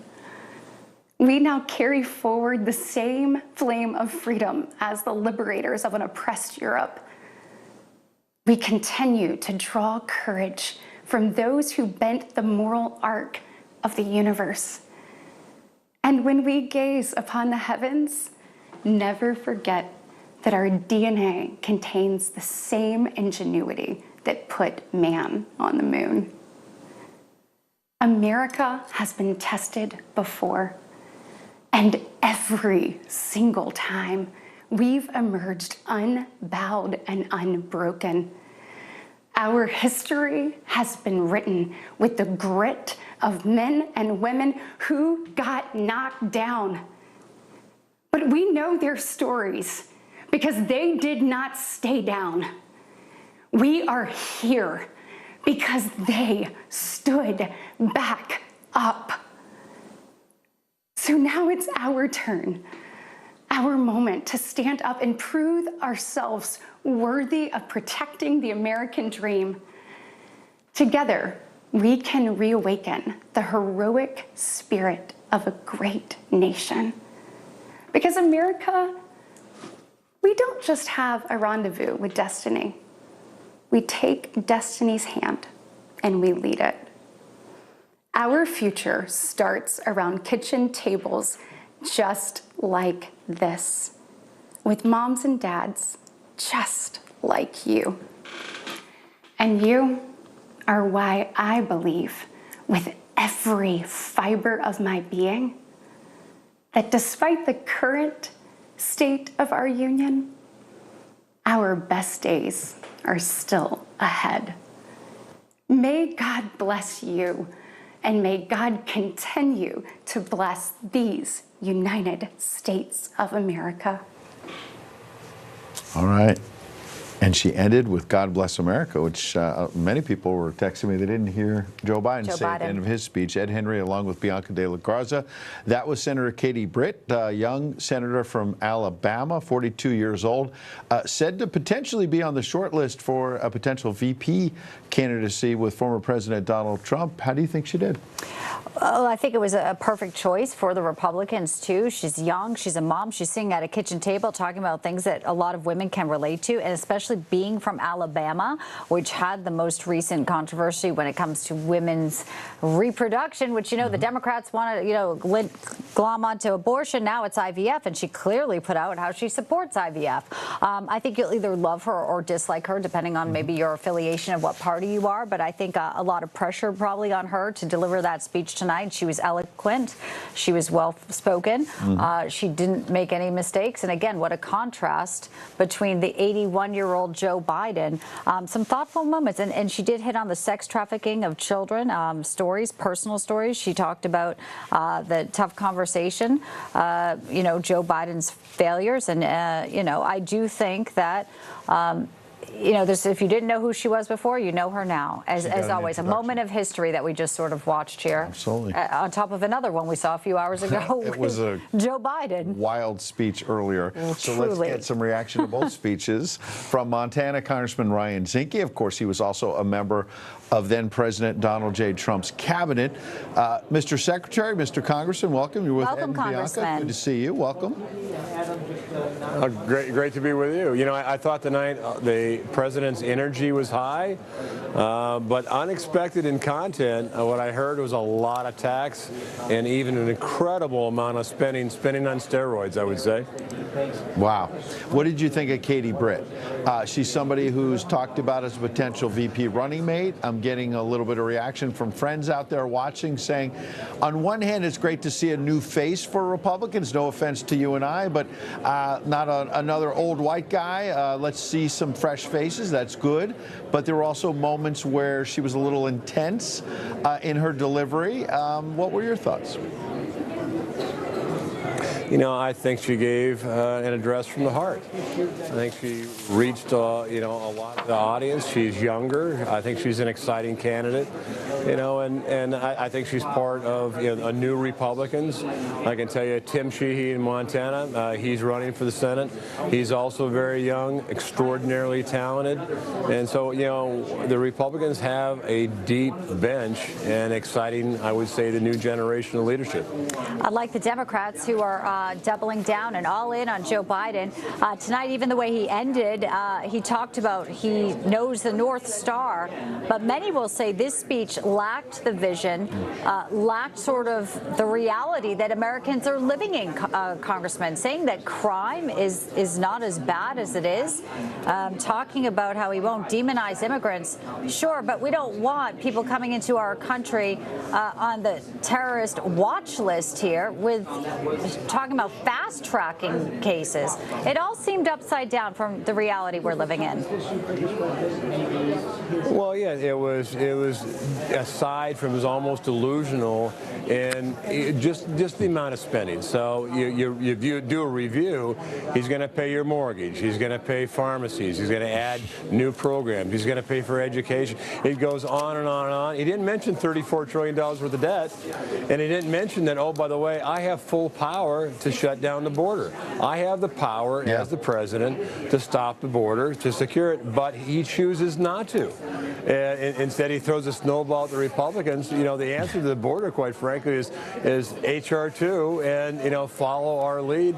We need to secure the border, and we can. And I agree, we're a great country. We can secure the border, but it starts with the president.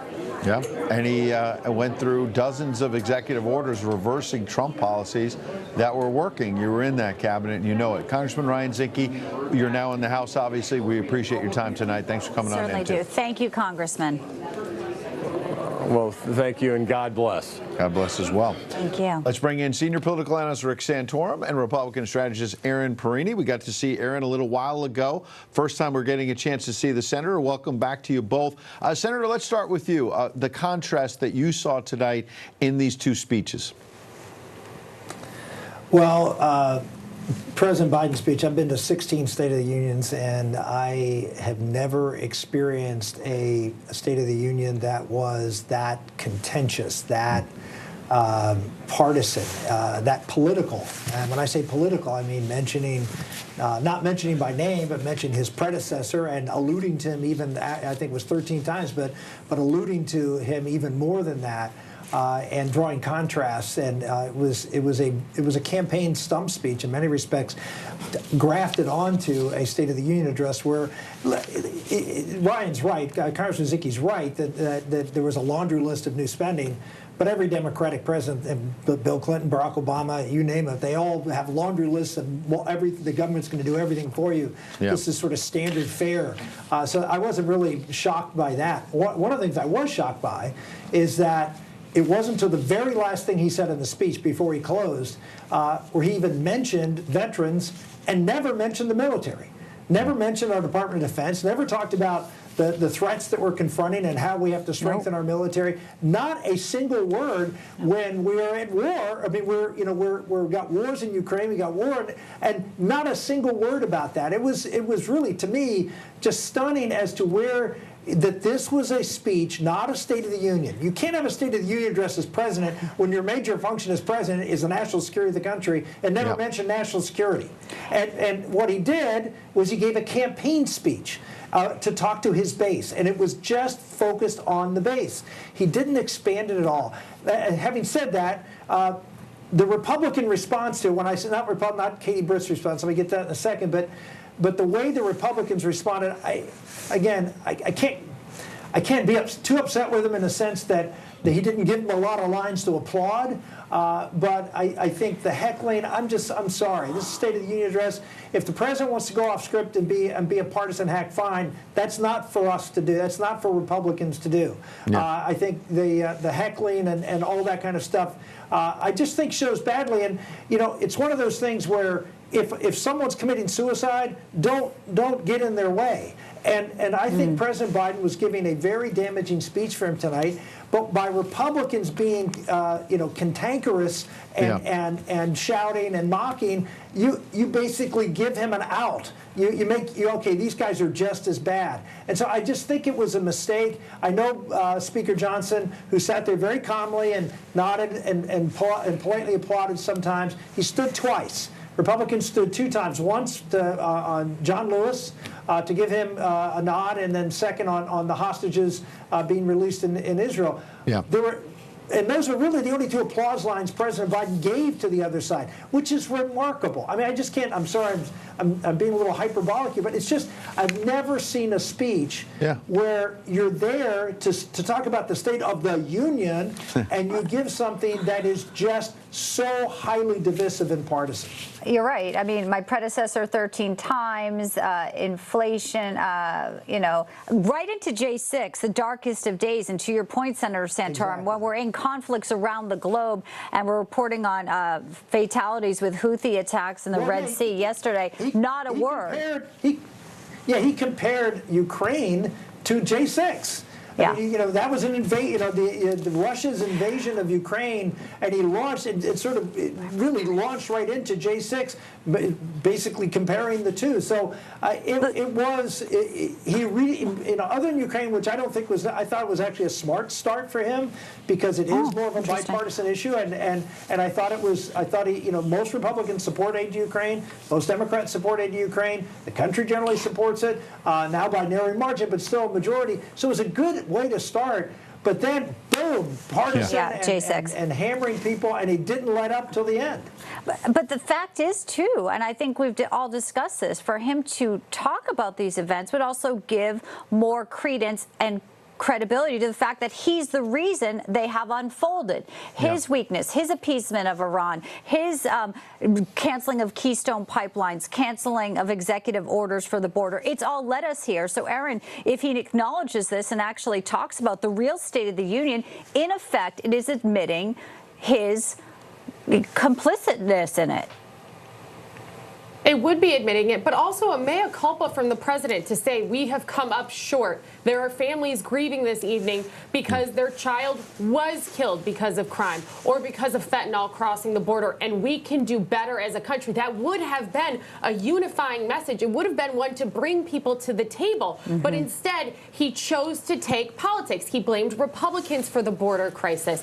He took the bait that Marjorie Taylor Greene gave him, and I agree with Senator Santorum here. The heckling was unnecessary, but she threw the bait at him, and he took it and then messed it up anyways by calling her Lincoln Riley. It just there was a football coach. We're talking about a football coach here, and not an innocent woman who was murdered out for a run when she was in Georgia by an illegal immigrant that Joe Biden's policies allowed into this country. Joe Biden really did have a chance here to bring the country together. In his inaugural address, he talked about how that is at the soul of what he believes is bringing this country together. And instead, what he did was he chose divisiveness and darkness, which is what he actually did again when he relaunched his campaign for the 24 cycle. This is not a guy who's interested in bringing the country together. He's interested in the Democrat Party. Rat to go in there to see if there's any enemy. Well, the biggest kid, I guess he volunteered for it.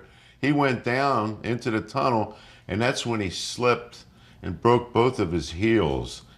He came home the day he was released from the hospital, and the first aid squad, which he had been a part of, they met us here to get him in because he couldn't walk and we couldn't carry him. So they carried him into the house, and he crawled up the stairs because he didn't want them to carry him anymore. They told him he would be in a wheelchair for 6 weeks and he'd have rehab for 6 months. But that wasn't right. He did his best to convince the Army that he was okay to go, even though he really wasn't, because he wanted to get over there and be with his unit. So after Ryan got hurt down in Fort Dix, we're having a couple drinks together, and at one point towards the end of the night, I turned around and I asked him, I said, Ryan, I said, you realize, you know, they're shooting at you over there. Why are you in such a rush to get over there? And he looked at me and he says, well, you're a fireman. He goes, why do you go running in burning buildings? I had no answer to him. Rather than being home through July, he ended up in Iraq in April. And that was his ticket out of the deployment. But the kid's heart, he recovered so fast and came back. And it's unbelievable that he came back to the deployment. When he found out that he was going to Iraq, how did Ryan feel? He didn't say too much about it, but he knew that it needed to be done and somebody had to go, so it would be him. We were stationed at a small base outside Sadr City, which is the heart of Baghdad, one of the more volatile regions.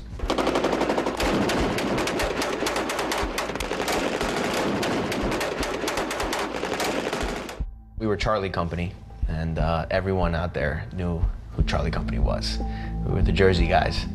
The unit was 180 people made up primarily of artillery men, about 20 cavalry guys, and maybe just a few, half dozen infantry guys.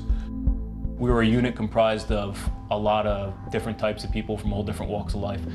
Our main mission was just to patrol and safeguard Iraqi police stations. Did he ever mention, or when you talked to him when he did deploy, what he was going through, what it was like? He was very, very optimistic when he first got there. Ryan was very passionate about the mission. He was always chomping at the bit. I want to go up on the gun. Men and mission always for him. Ryan and I, we had built a little bit of a relationship just because of my brother being there with him as well. Prior to leaving on a mission to Sadr City, he came up to me and he put his hand on my shoulder and, hey, listen, little Dario, everything's gonna be all right. I'm gonna take care of your brother.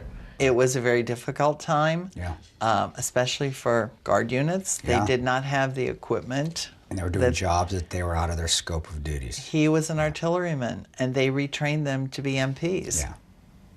But really, we didn't do too much military police work. We did a lot of go out there, try to identify threats, try to protect certain areas, just provide a show of force. As time went on, his voice changed. I could just tell by his voice he was discouraged. He said, they don't understand freedom. We're going to be here 10 years at least. When you've been ingrained in a certain way of life, you don't just accept democracy. We were running missions nonstop. It was pretty hectic.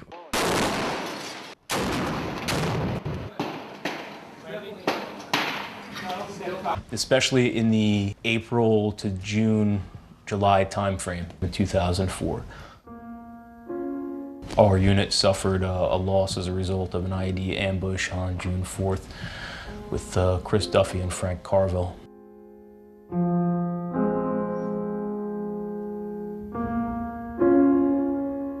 The very next day, my squad was assigned to run a mission up the same route.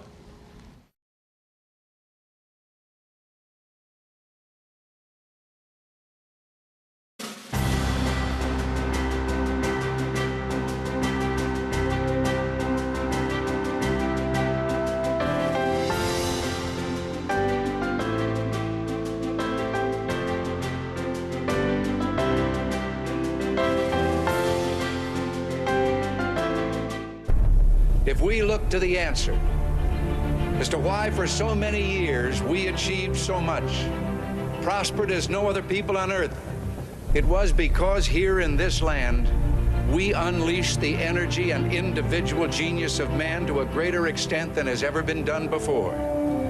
Freedom and the dignity of the individual have been more available and assured here than in any other place on earth. The price for this freedom at times has been high, but we have never been unwilling to pay that price. Those who say that we're in a time when there are no heroes, they just don't know where to look. The sloping hills of Arlington National Cemetery, with its row upon row of simple... I ask you to join with me in prayer. Almighty God, our sons, pride of our nation, this day have set upon a mighty endeavor, a struggle to preserve our republic, our religion, and our civilization, and to set free a suffering humanity. Lead them straight and true. You're supposed to be unifying, uplifting. You're supposed to make your opponents look bad when they don't, your political opposition look bad when they don't applaud for you. I think a lot of Americans looked at this and said, if you watch this speech tonight, you were greatly disappointed and you're worried about the country with this president. Some of these things I feel like are unforced errors. Laken Riley, for example, after her tragic murder, he could have addressed it. The day after, he held like a rushed press conference at the White House about safer cities and talked about George Floyd. And it reminds me, Dick, of, East Palestine.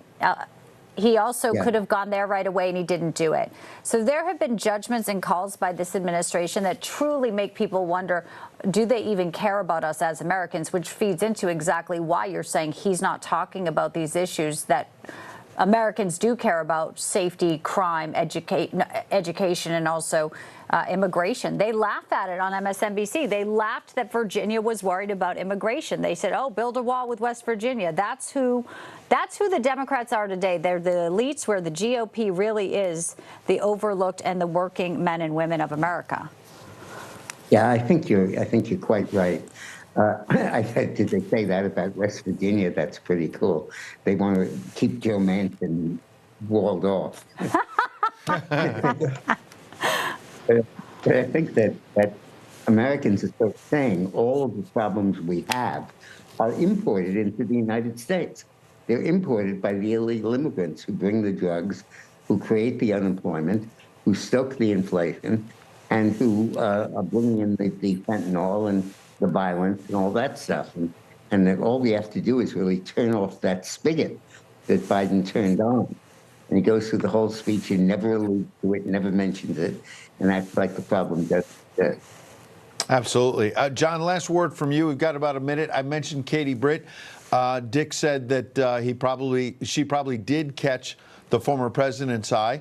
What does your polling say? There's a kind of school of thought that the former president should bring in a black male as a VP candidate, help continue this incredible growth he's seeing with black and Hispanic voters. There are others saying you need a Kristi Noem or a Katie Britt and get suburban women. Yeah. I know you can't tell us everything inside the huddle, but just between the four of us here, what are you hearing? What do you think about tonight? By the way, you just saw a host of polls before this speech over the weekend where New York Times, Wall Street Journal, CBS had President Trump over 52%. Yeah. There is now a Biden 2020 voter who's voting for Trump in 24. They're a quarter Hispanic, a quarter black, a quarter younger. So the Obama coalition is coming apart, and Donald Trump is realigning the parties with a majority coalition now based on Joe Biden's failures and the recollections of... I heard probably the loudest explosion that I can remember. From our station, the blast was about half a mile away from us, and it just looked like one of those atomic bomb clouds, mushroom cloud. I remember just seeing a wall of smoke extend to left and right limits across the highway. I turned around and looked back for the other vehicles, and finally it started to roll through the cloud of smoke, and the vehicle drifted off to the right, and you could see that there was smoke pouring out of it. It went off the road and rolled a few times. I arrived on scene. I saw Sergeant Timoteo on the side of the road. There was two soldiers working on him. And I thought about my brother. So I ran up to, I think it was Mike's vehicle. My brother was sitting in the back of the vehicle, and he was all dazed and confused. Anywhere.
Just like history watched 3 years ago on January 6th, when insurrectionists stormed this very Capitol.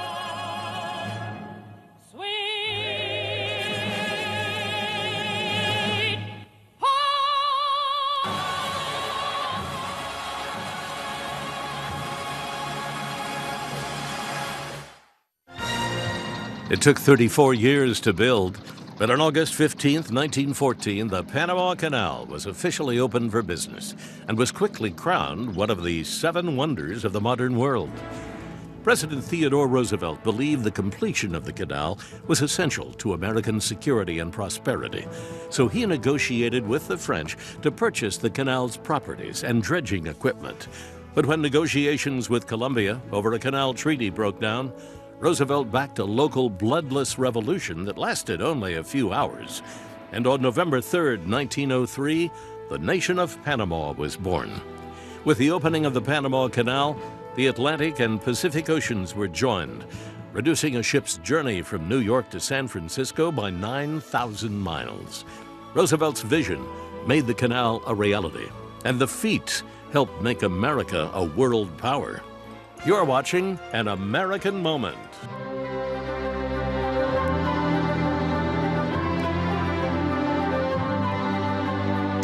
History is watching, just like history watched 3 years ago on January 6th, when insurrectionists stormed this very Capitol and placed a dagger to the throat of American democracy.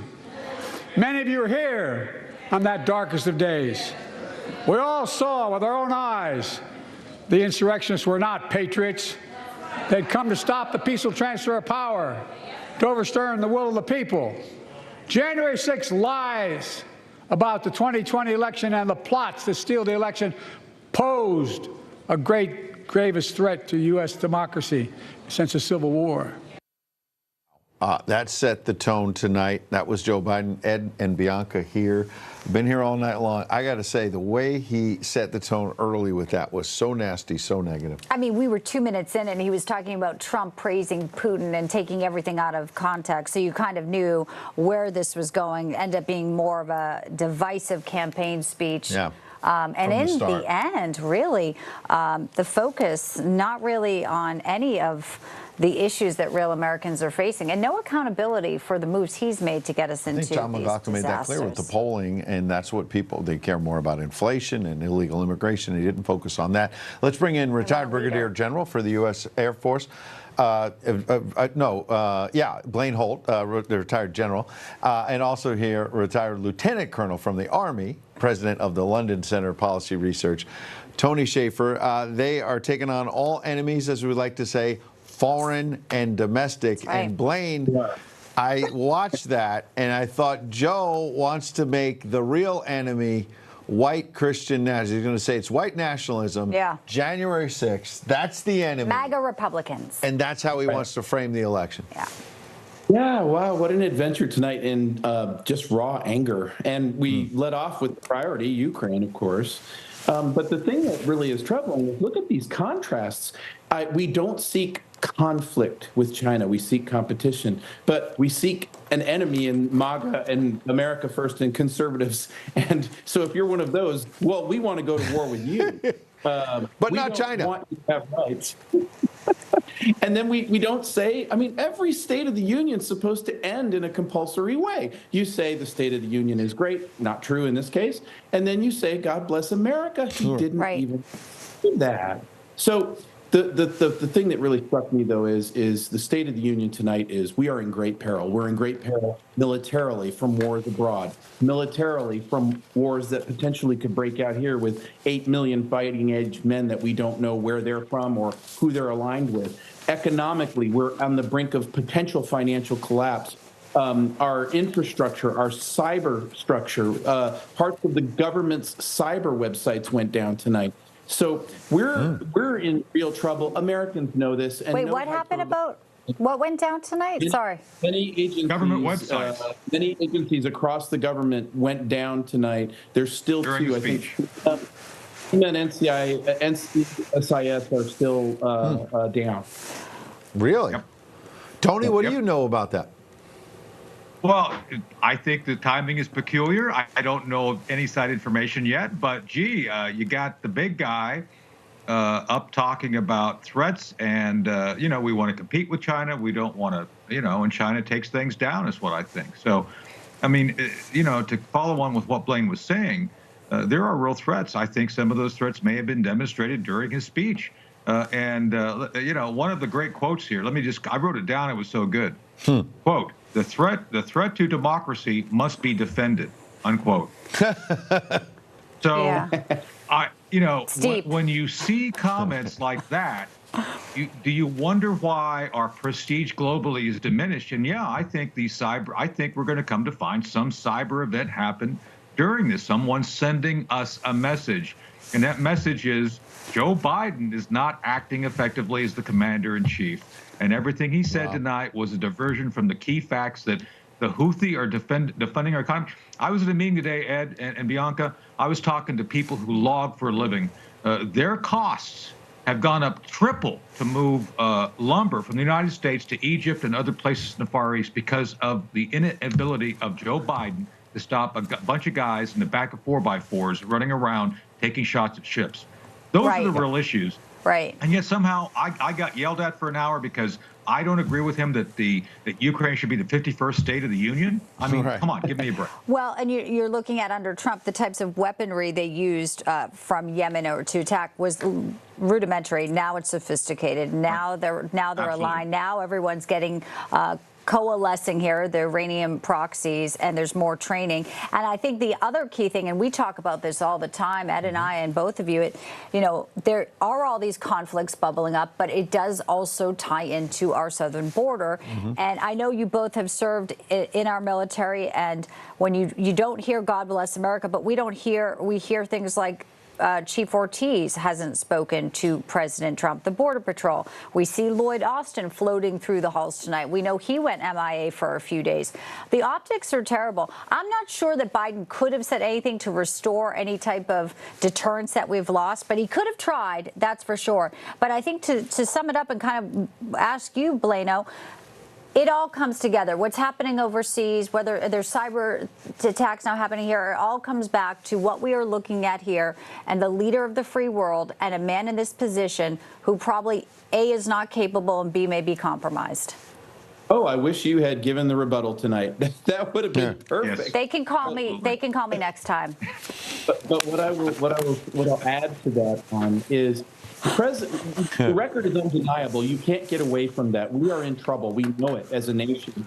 But what the president could have done, he could have been presidential. He could have said, hey, everybody in the chamber tonight, let's forget about our titles of Republican and Democrat. Let's be Americans tonight because we are facing a lot of challenges. And we're all going to have to grab shovels at the end of the day, no matter how this ends up. And I'll take the first step and maybe something conciliatory. It's all that was thrown was firebomb after firebomb after firebomb, unless some quote like It's a direct quote from Joe Biden. It's a quote. That's a quote. Yeah. By the way, I love that. Tony, what do you think about Bianca next time from her kitchen addressing the nation? I'm seeing a thumbs up. Yes. I think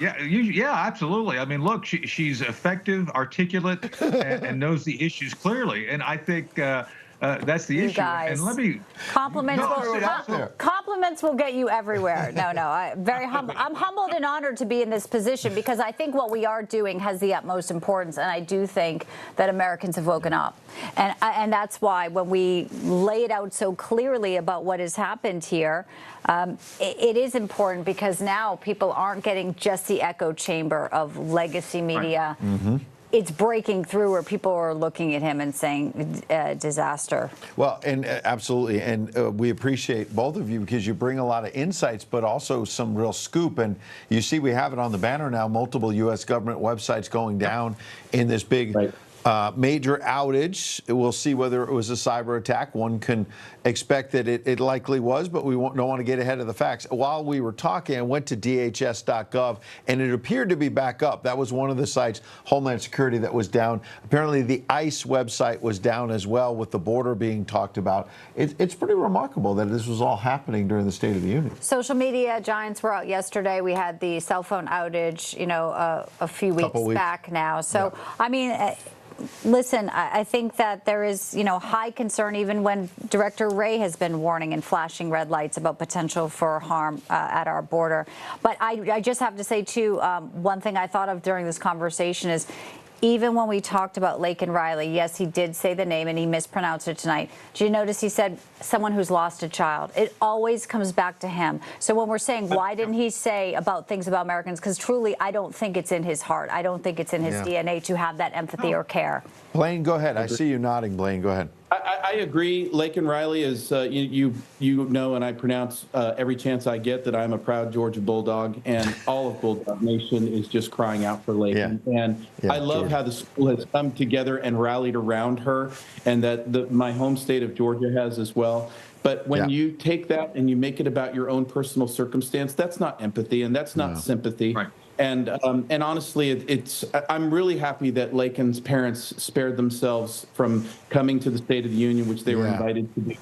And our prayers go out to that family tonight. Absolutely. And Tony, we've talked about it before, you and I, about how Joe Biden, to Bianca's point, is always dragging his family into these things. And also, he's told Gold Star families before, Tony, that my son Bo died in Iraq when he died back home. And he served in Iraq. I don't want to take that away and be empathetic myself. But he did not die in Iraq. He did not die because of the war. He died of cancer back in America. And it's tragic. But why he says that to Gold Star families is baffling. Well, this is the disrespect across the board regarding the military and the fallen. I mean, Ed, look at the way he was checking his watch when the fallen from Afghanistan came back. Come on. You and I have been at ceremonies. You never do that. You focus on the task at hand, which is to honor the fallen and give respect to the families. And this constant trying to push this personal narrative. He went through the Scranton Joe thing again tonight, too. My family grew up with an outhouse and a bucket to live with. I mean, come on. This is something that's not acceptable. But one of the other things I want to throw in real quick, going back to what Blaine was holding and what Bianca was saying, there are real threats which are going to touch the lives of every American. The Chinese touch us every day. And for this competition concept to be put forth, not understanding that we're at war, the Chinese have stated, Ed, as a strategic objective to defeat the United States without firing a shot. That means TikTok is a weapon, fentanyl is a weapon, the theft of intellectual property, which I know for a fact think tanks are targeted, industry is targeted. All these things which actually happen, and of course now cyber attacks during the very speech. Tony, how do we not accept this as absolutely? But you just mentioned Afghanistan, and I think Bianca's got something on Afghanistan that's interesting. Well, I mean, we all remember the outburst tonight. Someone was escorted out. We are learning right now, breaking, that person was Steve Nakui. He was arrested tonight at the State of the Union, just charged with a misdemeanor. Gentlemen, his son was killed at Abbey Gate during Joe Biden's withdrawal from Kabul, and he was yelling Abbey Gate. His pain on full display. Good for him. I mean, your reaction to both of you. God bless him. Why wouldn't they just dust him off and release him? Why would they insult an American like that who's going through? There's no greater pain in this world than outliving a child. And his gave the ultimate sacrifice for our nation. And we're going to charge him with misdemeanor. Tells you all you need to know. There's immigrants and illegals who are here who are getting out with no bail, and then they're reoffending, doing things worse. And this man whose son was killed at Abbey Gate is arrested and charged. That is disgraceful. It's wild. We heard him yelling. I have no words. He was yelling Abbey Gate, like Bianca said. Something to stop it. Yeah, and he was also yelling Marines, something about the U.S. Marines. That's all I wanted to get in. But Tony, last word from you. Go ahead. So, look, I think Speaker Johnson needs to jump in and write this. He can do it. He should do it. The Sergeant of Arms to say, this is nonsense. Let the man go. We have to return to a focus on threats which affect everyday Americans. Joe Biden is focused on gimmicks, on propaganda, on trying to increase government control and influence over everything in their lives while not securing their lives. It's not acceptable. And as I said on tonight, I think this helps assure a guy who was the 45th president will be the 47th president based on just what happened tonight. Well done. Yep. Well said. A few more months. And you wonder why the military is having trouble recruiting people, and you wonder why our nation is in decline. It's Incredible. Just awful. Gentlemen, we appreciate it. We teed it up. You take on all enemies, foreign and domestic. And here it is. You're right. The current administration doesn't have a real sense of the real enemy and not taking on China, for example. Blaine, Tony, we appreciate your service and we appreciate your time tonight. Thank you. Oh, thank you both. What an incredible development that this man was arrested after losing his son in Afghanistan. It was a peaceful protest. And we see people, remember the protests of these left-wing protesters who jumped the White House gate a couple months ago, and they were lighting fires and paint and all the rest. And you can They got attack a away. police officer if you're illegally here and be out on bail. Incredible. Quick break. You're watching our special coverage of the State of the Union on N2. We'll be right back.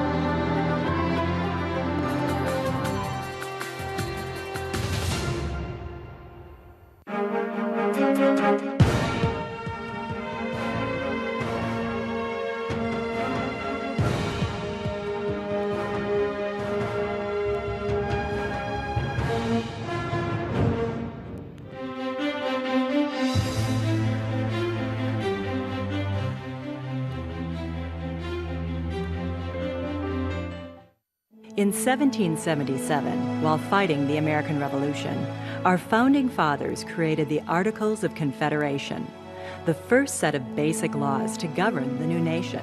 But the Articles of Confederation soon proved to be unworkable. The national government was weak.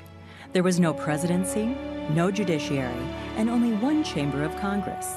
In addition, the Articles of Confederation did not clearly define the relationship of the states to the federal government.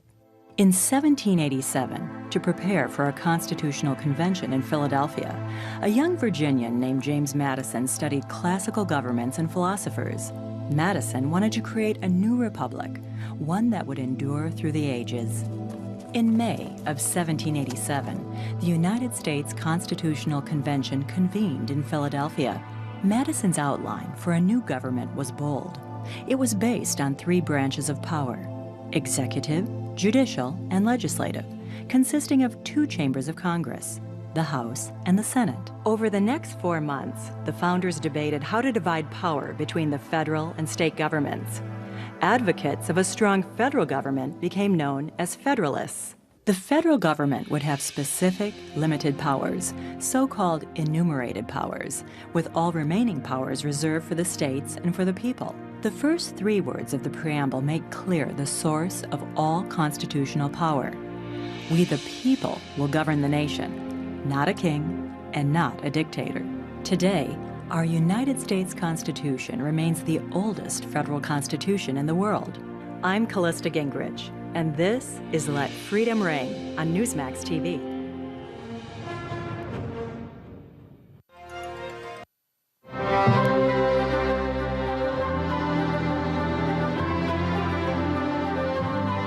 Looking live here in Washington, D.C. Back here, Bianca de Garza, Ed Henry, Capitol Hill. Quite a night here, the State of the Union.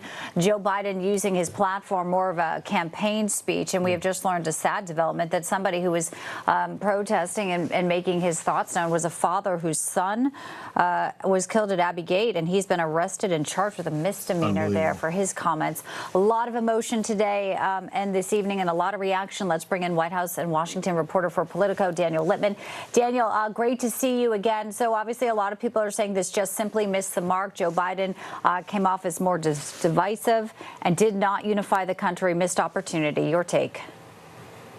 Well, he really did not seem to care too much about unifying the country because he really needed to show that he was up to the task of leading and being president. And so that's why he was so feisty. That's why he was so energetic, because he had to quell some of those worries. But those worries are not going to go away fully or even in a major way, because I would expect Republicans to clip a lot of these moments and compile them into a video. You know, the RNC research Twitter account, I don't know if they've done it yet, but that is, I'm sure, on the horizon for campaign ads in the fall. Pretty good night then, in your estimation, for former President Trump. I mean, he was able to throw some snowballs from the sidelines, I suppose, on Truth Social. The stage was set for Joe Biden, and to hear you and most of our commentators tonight, it wasn't a great night for Biden.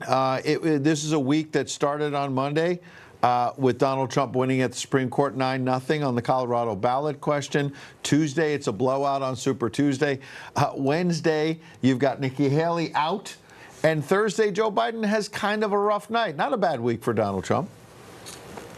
Not a bad week at all, but I don't want to say that this was a disastrous speech by Biden in any estimation. He did not, the expectations were pretty low for him, so he had to avoid any major gaffes or falling down or not speaking for 30 seconds. He avoided that, so the headlines he wanted, he will get in the papers tomorrow if people still read print newspapers. And there's not going to be one. There's not going to be one viral moment that people are all talking about. But there's a lot. The Lake and Riley might be the mispronounce of Lake and Riley. Definitely, yeah, I agree. Yeah, we've got just about 30 seconds. Katie Britt, how'd she do tonight?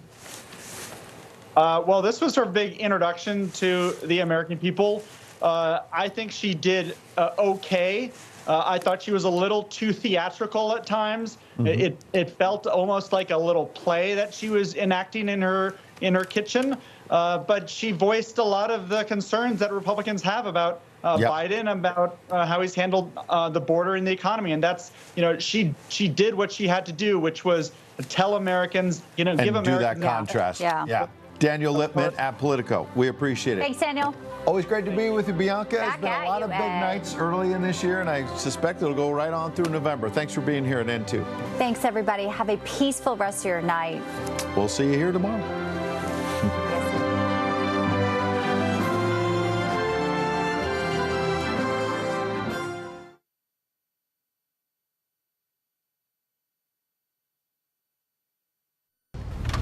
Hey, guys. It's Chris. I'm currently headed to the airport. I've been asked to go back overseas for a little bit and go back to doing some work. Can't talk a whole bunch about it. Warriors aren't trained to retire, I guess. But I just want to apologize for missing the event. But this is something I need to do. And guys, I admire you and I admire your strength. Maybe we can put something where I can make it up to you in the future. But I'd be also willing to donate, of course, money from my foundation to Dulce Foundation. So God bless y'all. Take care. Bye-bye.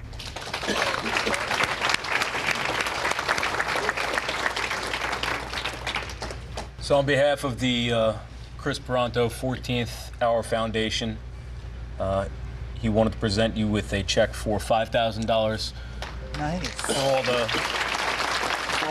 For all the great things that the Ryan Dulce Foundation does for the community and everyone else alike. Thank you, Cheryl. Thank you so much. It's very nice. Well, like I said, he never really got to leave his legacy, leave his mark. So this is kind of our way of leaving it for him. Sure. He's still doing positives long after he's a memory. God bless him. I miss him. Brian would have done great things. His memory will live on in those that remember him, and even those that don't. My kids know him as Uncle Ryan. They never met him. But as long as it gets across to them that he did what he believed in and that they should do what they believe in, then I think his memory will always live on.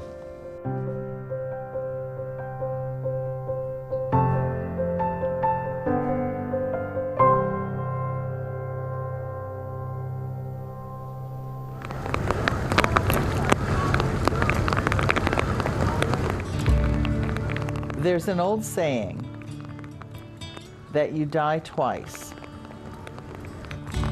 First, when you stop breathing. And the second time, when your name is spoken. for the last time. You'll always be with us, Ryan. We love you. So I take the pain and I push it down, even though it hurts like the day I found out you were gone. You were gone, and it still seems like yesterday. We were high up in that live oak tree with blue skies above and the world at our feet, and I followed you. I followed you. You were everything. Now I wonder what you think of me.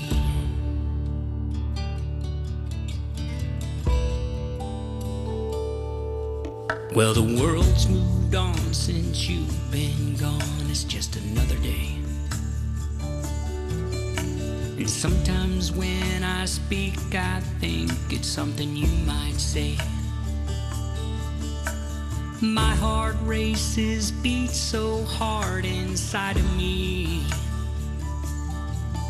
When the radio's on and I hear a song that I wanna sing loud.